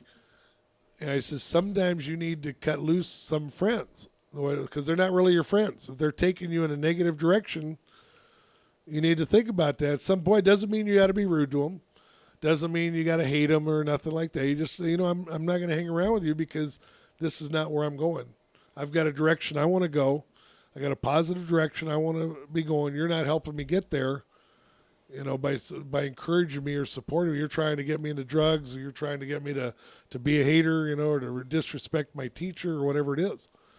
Then you need to, and so one of the best phrases I learned years ago from a well-known coach is, the only 2 things they control is their attitude and their effort. And that's what I expected. You can control your attitude and your effort. So I had an issue with a young lady that had a problem with a teacher. Felt the teacher disrespected him and made fun of her, actually, but she disrespected the teacher, and then there were some consequences for that. And so I had a little talk with her yesterday about it. And I just said, no matter how hard it is, you need to learn to bite your tongue sometimes. And still, you can control your attitude. To where you can't control how that teacher is acting. And there are some bad teachers, unfortunately. There's some teachers that do not behave in a professional manner. Well, it's interesting that you say you use this particular phrase, Coach Davis, because the topic of the show today is about yelling. Right. Okay. But you just said control. That's okay. And sometimes that's yell, actually I'm in control. Well, and I think that that's an oxymoron. But what I'm saying, are you calling me a moron? No. but what I'm saying is that you can have an effective communication, if you will, with your players, right, using an audible voice, right, which some will call yelling, but it's effective in terms of reaching the goal. Reaching the goal. That's different. Yeah, that's different. My biggest focus is on, and I think the same thing with these articles, is yelling directly, especially if you're singling players out. And obviously, if you made the error, I'm not going to tell everybody they made an error. I'm not going to. If you made a really big, there's minor mistakes, there's big mistakes. If you made something minor, those I'm not usually going to stop practices. But what my style is, what I'll do at times, we'll have scrimmage practices. And it might be where I divide the girls up, have them playing each other, or I might just have the defense out and I'm hitting the ball. But there's times where a mistake will be made, and sometimes not even a major mistake, but a teachable moment. And I'll yell freeze, and I'll yell real loud freeze, and everybody stop, base runners, everybody freeze right there. And now I'll walk out to a player where they hear me. I'll walk out in the field and I'll say, okay, where did you throw that ball? Where is your runner? I usually don't just say, I didn't go out there. You threw the ball to the wrong place, you moron. I'm not going to, that's not. Yeah. Some coaches will do that. Oh, you idiot. Why did you throw the ball there? Sometimes we want to do that, but I'll walk out, and I'll tell them, where's the runner? Where's the runner going? Where should you be throwing the ball? You're illustrating. Actually, I do it with questions, though, because I want them. I feel that they're going to learn better if they have to answer the question themselves without me. If I just tell them, if you've got a player, maybe they're having a bad day, they're worried about their boyfriend, hasn't emailed them in 2 days or texted them in 2 seconds or whatever it is. Oh, man. Okay, or they're struggling with a class or whatever it is. And if you just tell them, do this, do this, do this, do this, and if that's all they hear all the time, there could be days where they're having a bad day, they didn't hear you. They heard your voice maybe, but it didn't process. But if I go out there and say, Alex, where should you have thrown that ball? Is there a better place you could have? Is there a better play you could have made? So now what am I doing by doing that? I'm getting you to engage me, which even if you've got your mind on, the wife burnt the chicken for dinner last night or something like that, your mind is somewhere else. Now you have to turn away from that a little bit and stop thinking about it and answer my question. And I like burnt chicken, so I would have been thinking about that. Yeah, well, okay, but this is what I'm talking about. Examples to pick on you. That example is about control. Right. Okay, you're illustrating to the girls, you're teaching, you're coaching, you're doing all the effective things. The reason why you're there. Right. Okay. Right. Versus yelling and belittling. Yeah. Okay. Versus the one player that took it as, hey, you're destroying my confidence. Yep. That is the difference between those two things. Yeah, you could still use an audible voice, but the message is different, and your what you're portraying now to the girls is different, or to the players. Yeah. Whatever it is you're coaching. And you know what? Players will know. The same way you're supposed to be learning your players, and I think most coaches do a fairly good job of that. Some probably don't. Some coaches are into themselves too much. I mean, if you talk to a lot of players, they can tell you certain coaches are into themselves. But a good coach that's paying attention to his players, respects his players and everything else, you're going to know those players know, just like my daughter knew I wasn't yelling at that girl that day, at that nurse or manager, whatever it was. They know when I'm mad. And I tell them there's not very much that's going to get me upset. Of course I'm going to get upset if we're not playing well. But that doesn't mean, that's sports. You're going to have bad days. You're used to that. You're a Cowboy fan. Oh, God. I got to do it once every break. Not this year. Oh, like your friend told you, wasn't on your Facebook, told you this is September yet. Wait till November. Let's see, You don't go to the Super Bowl based on September. But look, this is what they were saying. They were talking about the Super Bowl and everything. I said, hey, I'm just pointing out who lost today. That's all I'm doing because when the Cowboys lose, I hear about it all the time. And You heard it when they won. You heard about it. Just shut up about it When already. when you know? heard heard about when they lost. Even when they won, you heard about when they lost. Well, exactly. Even they schooled the Rams this weekend, okay? And I'm getting posts from Rams fans saying that the Cowboys suck. Come on, what is that about? Really, the Cowboys and Raiders are the designated targets. Well, poor Raiders last night, man. I'll tell you, they look good at times, but I'll tell you, they really took a beating. I could have Janikowski would have kicked like 5 field goals. I could have won my fantasy. The other one I got beat so bad it wouldn't matter, but he could have won one of my games for me. But it went three extra points. They actually played well enough to get some touchdowns. So he was only, when the team's playing well, my kicker doesn't do as well. It's when they're not quite getting to the end zone, he's got to kick field goals. I get more points. Well, speaking of field goals, they talked about this Sunday. They talked about Bailey having 21 straight field goals, and he goes and misses one. They jinxed him. They ruined his confidence. They somebody yelled at him. Imagine if Bailey heard him or somehow, maybe he's got the little helmet earphones or something. Let's take that, and I can talk about the one that I used to watch as a kid. Frank Kush was my idol over at ASU, and he was one that would yell at players. He would, he'd shove players or whatever, and the players had a certain amount of respect for him. They may not have liked him, but as a parent, what do we say today? Too many parents want their kids to like him instead of respecting him. Isn't that true of coaches too? Let's find out when we get back. Coach Mike here, Kids and Sports on the Rant Radio Network. Enjoy these messages.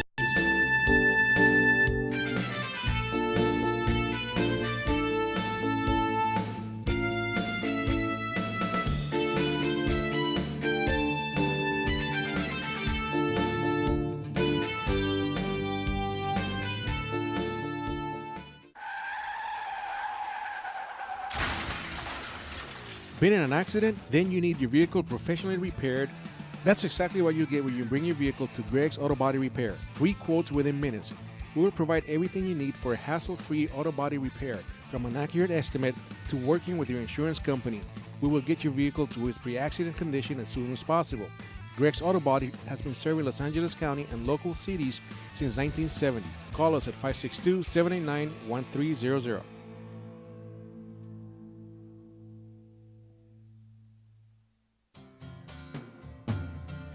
Looking for a delicious, fresh family meal that's ready when you are and easy on your budget? Welcome to Piara Pizza. We make our pizzas with handmade dough, 100% real cheese, and tomato sauce blended with our own spices. Nothing is ever frozen. We always have large pepperoni and cheese pizzas fresh and waiting for you for only $5. Or choose one of our specialty pizzas. We have veggie, meat lovers, supreme, and Hawaiian.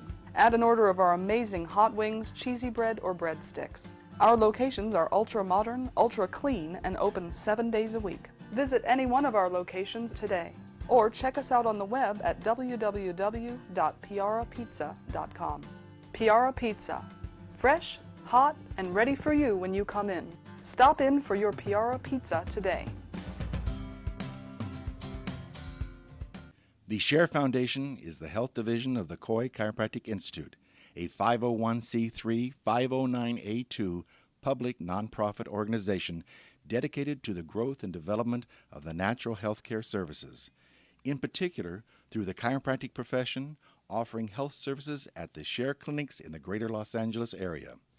Your donations can help in expanding these facilities across the nation, research programs, and public education, thus offering a solution to the many of the health challenges we face. Your donations are tax deductible and can be sent through our website at www.sharefoundation.com. That's www.cherfoundation.com by clicking on the donation button. Thank you. Been in an accident? Then you need your vehicle professionally repaired. That's exactly what you get when you bring your vehicle to Greg's Auto Body Repair. 3 quotes within minutes. We will provide everything you need for a hassle-free auto body repair, from an accurate estimate to working with your insurance company. we will get your vehicle to its pre-accident condition as soon as possible. Greg's Auto Body has been serving Los Angeles County and local cities since 1970. Call us at 562-789-1300.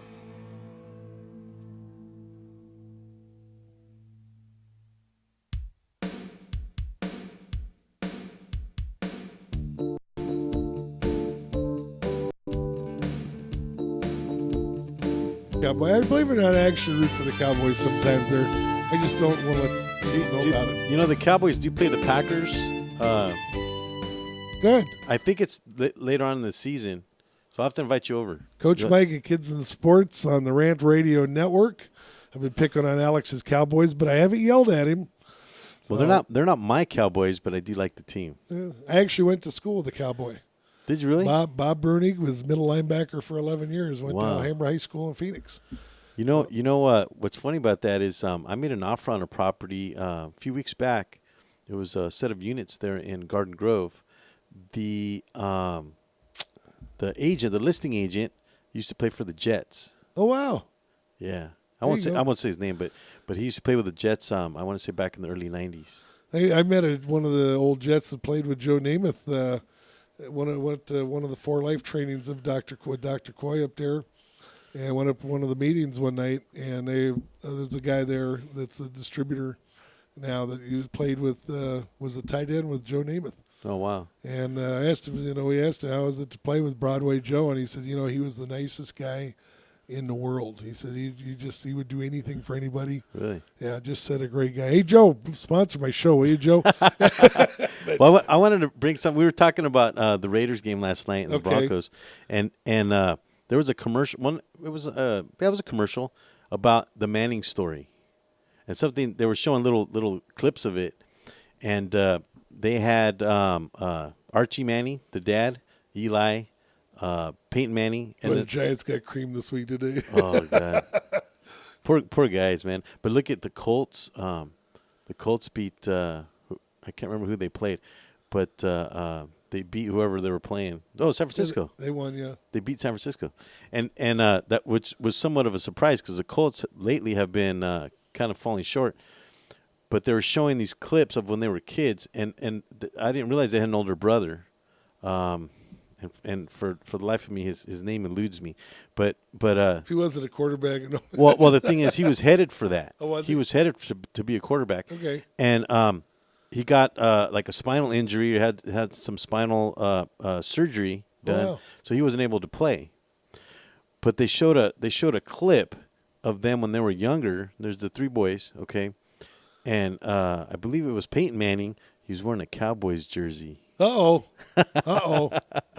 So there could be hope. There was some yelling going on back there. There was some yelling, Archie, take that shirt off, Oh.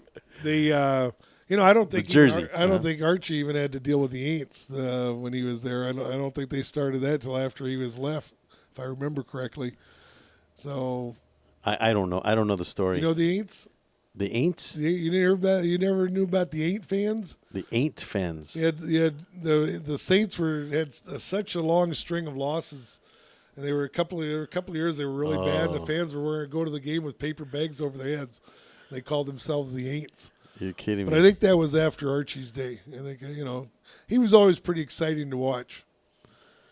Didn't he go to LSU? I think it was, or was it Mississippi? Well, I know that Eli and Peyton went to Ole Miss. No, Peyton was a Tennessee man. Was he? Oh, he's Tennessee. Yeah. Okay.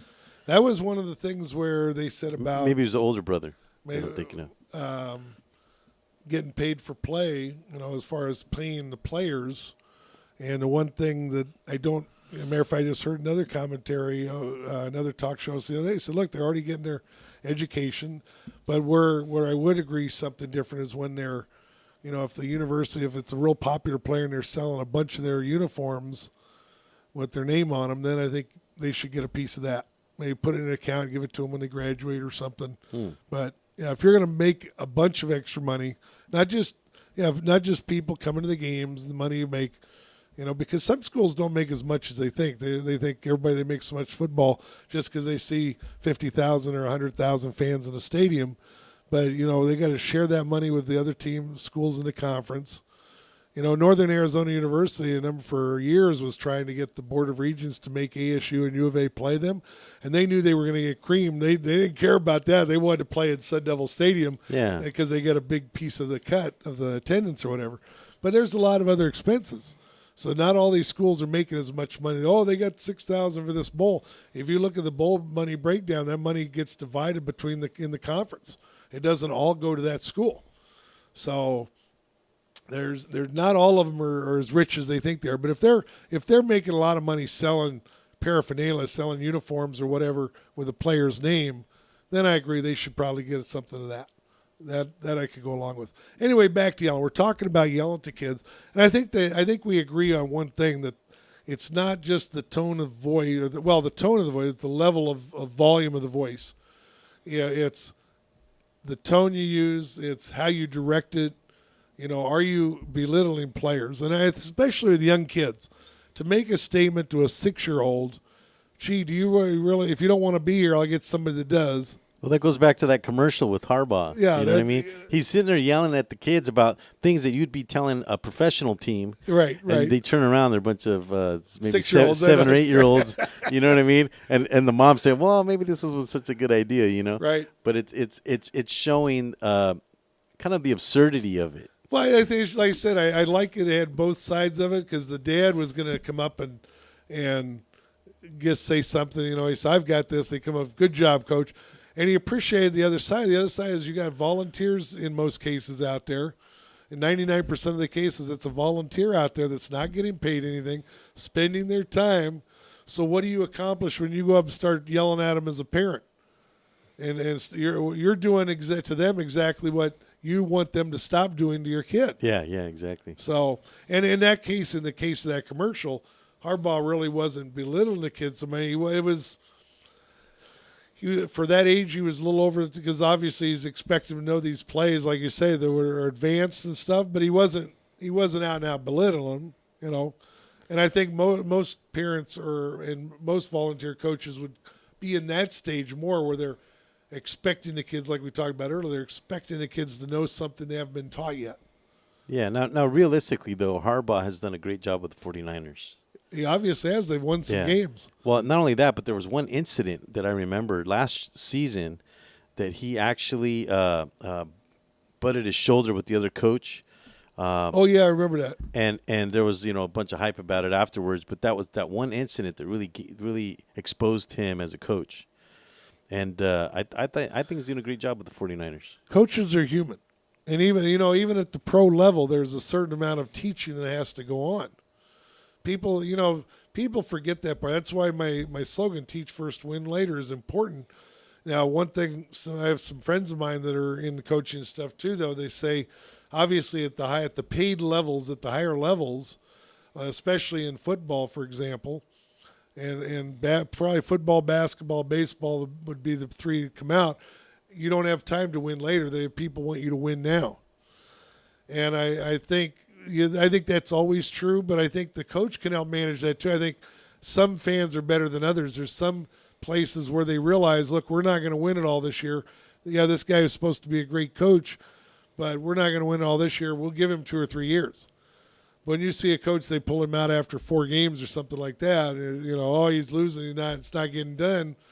Is that being realistic? I don't know that it is. And I don't think that's really fair to that coach. I mean, it might be reality. You're going to pay the big bucks. You expect something to happen. But let's face it, if I don't care how good of a coach you are, if you come to a situation where, they traded off your best players and now you got to rebuild, is that fair to expect you to win right away? You got to play like, I'm a big ASU fan. Did Dennis Erickson, was it time for him to go at ASU? Yeah, I sort of think it was. He did get some of the winning back, but he still didn't get them over the hurdle where they were expected to be. And ASU has always had a fair level of talent to compete with the schools that they compete with, because you just look how many players they put in the pros. They put quite a few players in the pros. Well, that kind of reminds me a little bit of the story that you told when you came in and coached the team, and you had brought some of the girls from I think one of the Oh, from one of my high school teams, Yeah. the travel team, yes. Yeah, and then you had some problems with some of the parents, but then later on they realized what you were trying to do. Right. But you weren't winning right away, and that's what they were upset. They thought, they know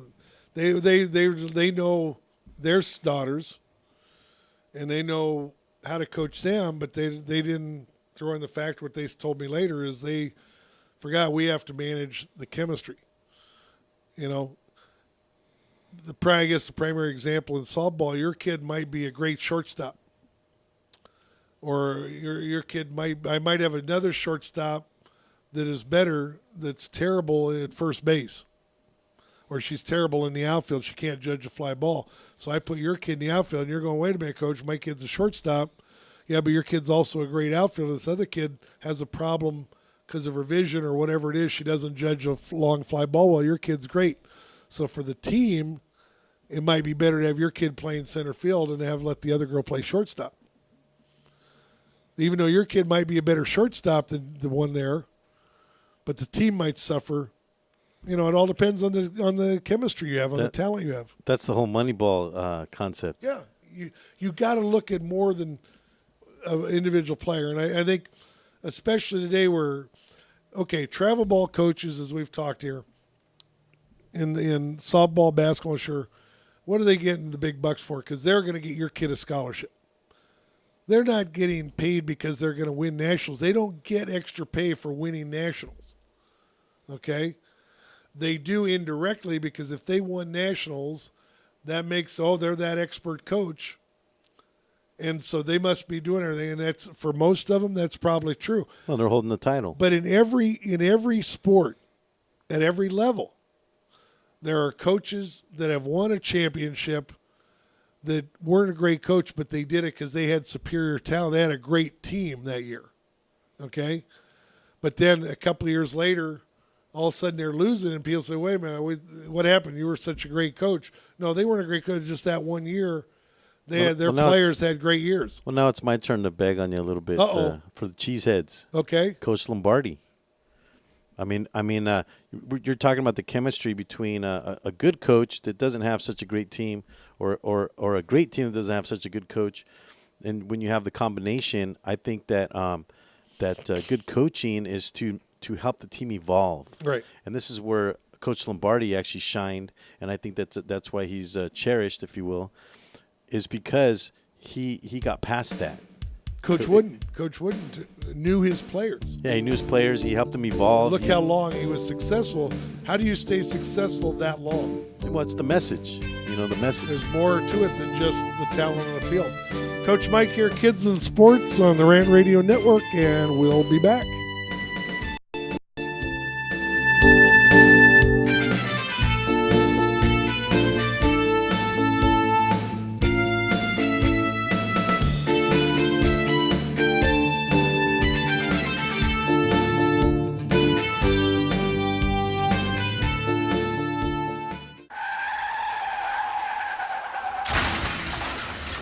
Been in an accident? Then you need your vehicle professionally repaired.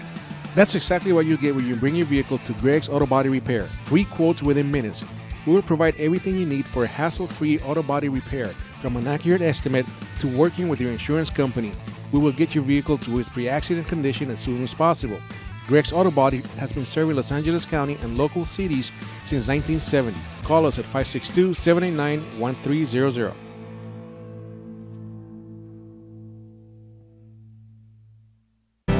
The experts know that for pastry, Baker's Bodega has it all. Exclusive brands like Westco Bankmark, Satin Ice, and Pastry Pride. One-on-one day seminars for cake decorating and gelatin art. So for our service, wide range of ingredients and supplies, and for the low prices, Baker's Bodega has it all. But you don't need to be an expert. Baker's Bodega, 7869 Paramount Boulevard in Pico Rivera. Come, we're waiting for you. Building a custom home or business is a huge deal. For some, it's the largest project they'll take on in a lifetime. Choosing your team may be the most important part of ensuring a successful building project. Starting a project by working closely with Core Design will create what's just right for your lifestyle and your property. But selecting the right builder is perhaps the most important part of creating the team. At Core Designs, customer service, quality craftsmanship, and integrity are the keys to our company philosophy. Your custom construction dreams are just a phone call away. Core Design at 213-453-1609. Once again, that number is 213-453-1609. Hi, I'm Alex Alanis. And I'm Alonso Rodriguez. And we are Real Estate Rant. Every Wednesday morning between 10 and 11 a.m. here at the towers of Rant Radio Network. No problems, just solutions.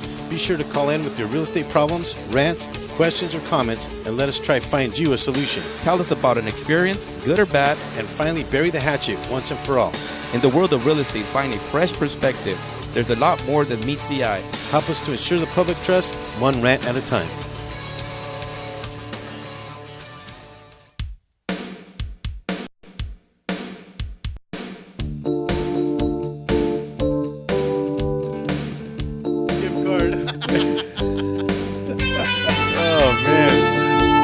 You can't please them all, you know. Sometimes we can't please any of them. You know? Well, I'll tell you that, and this is the last segment, so I'm a little disappointed. You are. Nobody called. Well, it doesn't matter. They're too quiet. But there's more show to be had. I know it. We could keep this one. Maybe we'll keep it going next week. Let me see if I can get some more. I want somebody to come in and challenge us on it, or back us up one way or the other. We're either absolutely right, and everybody's sitting at home nodding their heads, and we're supposed to hear them through the phone line or through the. Well, what's your position, Coach? Well, I said I'm not a yeller. You're not a yeller, and I've been accused of being too soft, and maybe I am. Do you think Lombardi was like that? Oh yeah, he was. He was a softie. No. Challenge accepted. No. Lombardi was a yeller. Mr. Pantalones, what is your take on it? Lombardi was a yeller. In regards to what? Are you a yeller or not a yeller? Are you a yeller or a yelly? Did you play a sport? Yeah. What'd you play? Baseball and football. Okay, so you had coaches that yelled at you? Did you have? Yeah. See, the problem is I've been yelled at my whole life, so you're used to it. Especially from Phil, huh? You get yelled by. All right. If I'm here, I get yelled at. If I go see my mom, I get yelled at. When you were playing football, how did you respond if the coach yelled at you? I think I was fortunate enough to where none of my coaches had that mentality to where they would yell. Yeah, they were very calm and passive. So I think it's like you say, if they didn't need to yell because they were coaching. But you knew that they were mad, though, didn't you? Yeah. I mean, you always know, when they're pissed off or upset at something. But I don't remember ever being yelled at. Okay. Do you think if you were yelled at, you would have been more successful in what you do? If they would have put you in your place, you would have done exactly the same thing. Wouldn't have mattered. Number one, I'm hard-headed like that, and I don't know if that necessarily motivates or encourages children. So how old were you when you played? Is this high school ball? No, I've been playing since I was in elementary school. Oh, okay, so you're all the way younger. up into high school. Okay. Did you have a chance to play in college or junior college? No, not in college. I stopped after high school. You stopped, okay. Yeah. So Mr. Pantalones is on the side of the fence of the non-yellers. The non-yellers. Let's see again. I look at Frank Kush he was obvious.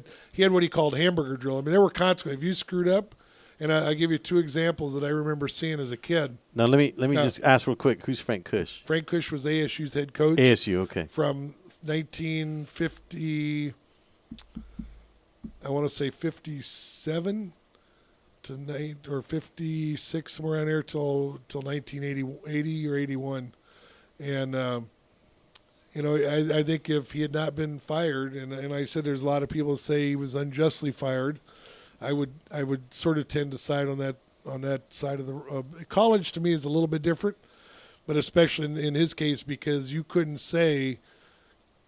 go play for Cush and say you didn't know his reputation, that he was a tough son of a gun. Okay, he was an All-American guard at Michigan State. He was like 5'8". Okay, so he was a little guy, but I mean he was a tough guy, and one time I saw J.D. Hill was one of the early super wide receivers ASU had. He ended up playing for the Buffalo Bills. And there was a time where he dropped 2 touchdown passes, right, for what the game was.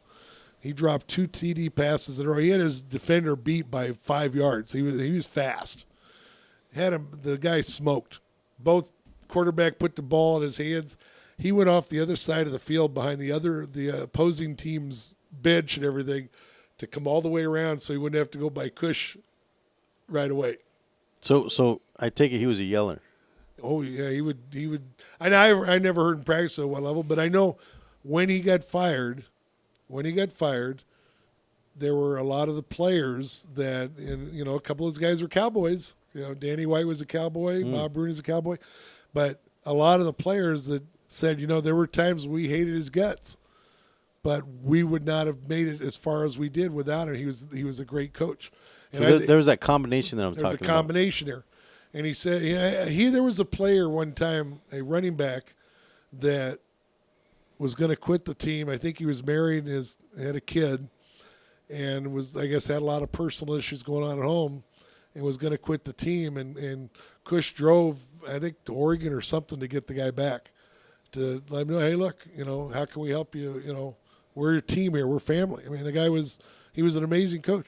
If he had not been fired, I don't think you'd be talking about Bear Bryant or Joe Paterno and those guys now. I think Cush should have the most wins out there because I think he had like 2 losing records in all those years at ASU. So winning by discipline. Disciplinarians. That's where a lot of the yellers come from. There's discipline. There's coaches that'll let the team.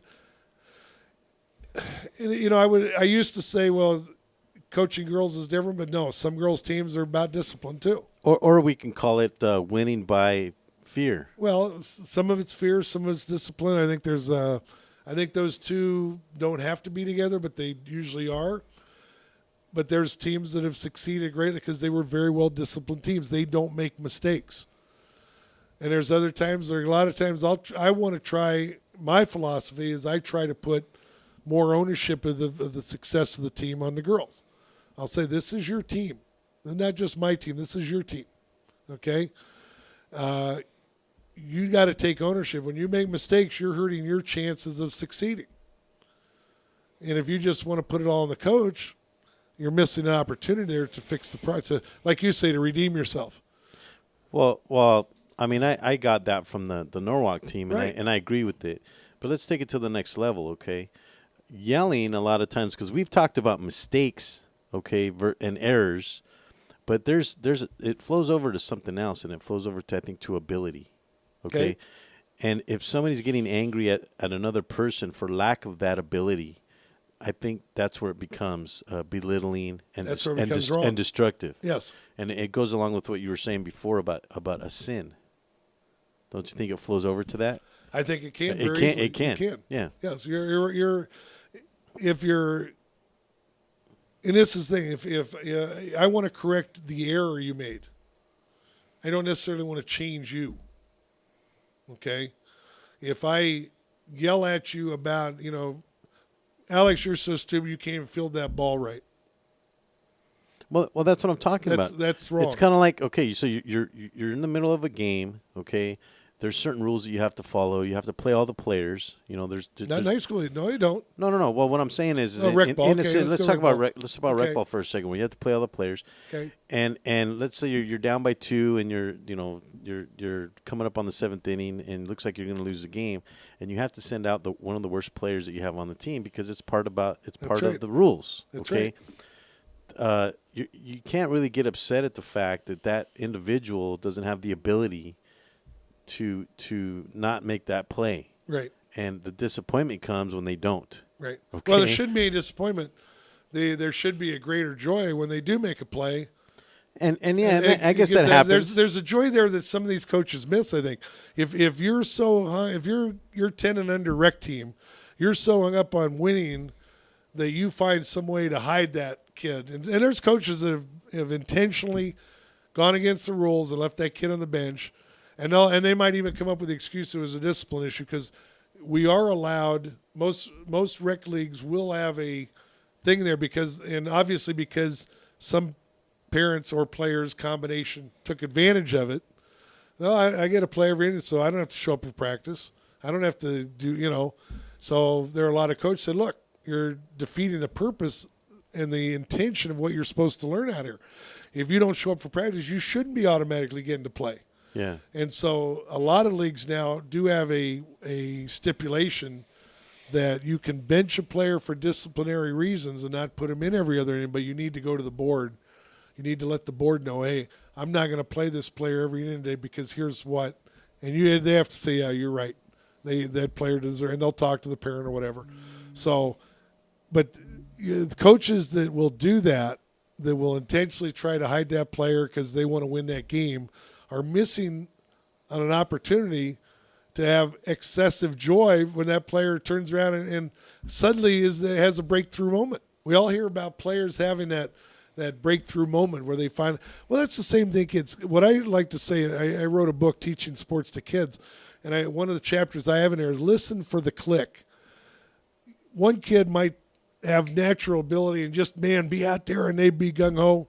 You have that other kid that has a little less ability, or maybe they have the physical ability, but they don't get the game. They don't understand. Maybe they don't understand the importance. Why is this kid so gung-ho? And all of a sudden one day they get it. They go, oh, wow, that's cool. I get to be the hero today. And that goes along with what you were saying before about attitude. Yes. They've made the leap. They made a leap in attitude. They suddenly realized that they were worth more, that they could do more.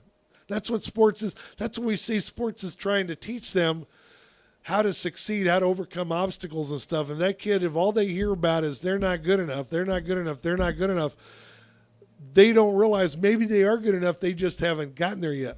So in terms of the topic of the show, yelling. Okay, I think it goes along the lines too about the message, because it's kind of like what you're saying when you're at the doctor's office. Hey, excuse me, he's not yelling. It was the message that person is perceiving it now. The message as that you're yelling, right? Mainly because of the message, but that can also be perceived as having the same effect. Having the wrong message has the same effect as it can yelling. Be just as detrimental. And but destructive. Now there's, and I hate to be the devil's advocate, we only got a minute left, but there's the other one where you can look at somebody and smile at and say, "Oh, you're really stupid." Well, that's a sarcasm. You're an absolute moron. Oh, can you imagine? That kid's going, "Yeah, I know I am." Okay, I mean, sometimes it can go too far the other way. Yeah. That's why I said if there's a balance. Coaches, are you telling your players that you care about them? They don't know. They don't care what you know until they know that you care. Do they know that you're on board with them? Do you know that do they know that you are there for them? And I think if that's what they see in you more often, if that's the example you show, if that's it's sort of like what was that poem or whatever about, I'd rather see a sermon than hear one any day. What example are you showing your kids? Are you showing them that we need to, do I come to practice prepared to run a practice? Or I just pull the balls and bats out, let's hit a few balls today. What the heck? If I have that attitude, then what attitude do you expect your players to have when it comes game time? But if I show them that I put a little preparation, a little thought into the practice, I know what I want to do, I know what we want to accomplish, that'll rub off on the players too. So they're going to come out knowing they want to accomplish something. Absolutely. Alex, thanks for another great 2 hours. Thank you. You too. Manny Pantalones. Marvin, thanks for running the board. Thanks for joining us. You're welcome. All right. Have a great week. Coach Mike here at Kidz and Sports. We'll be back next week.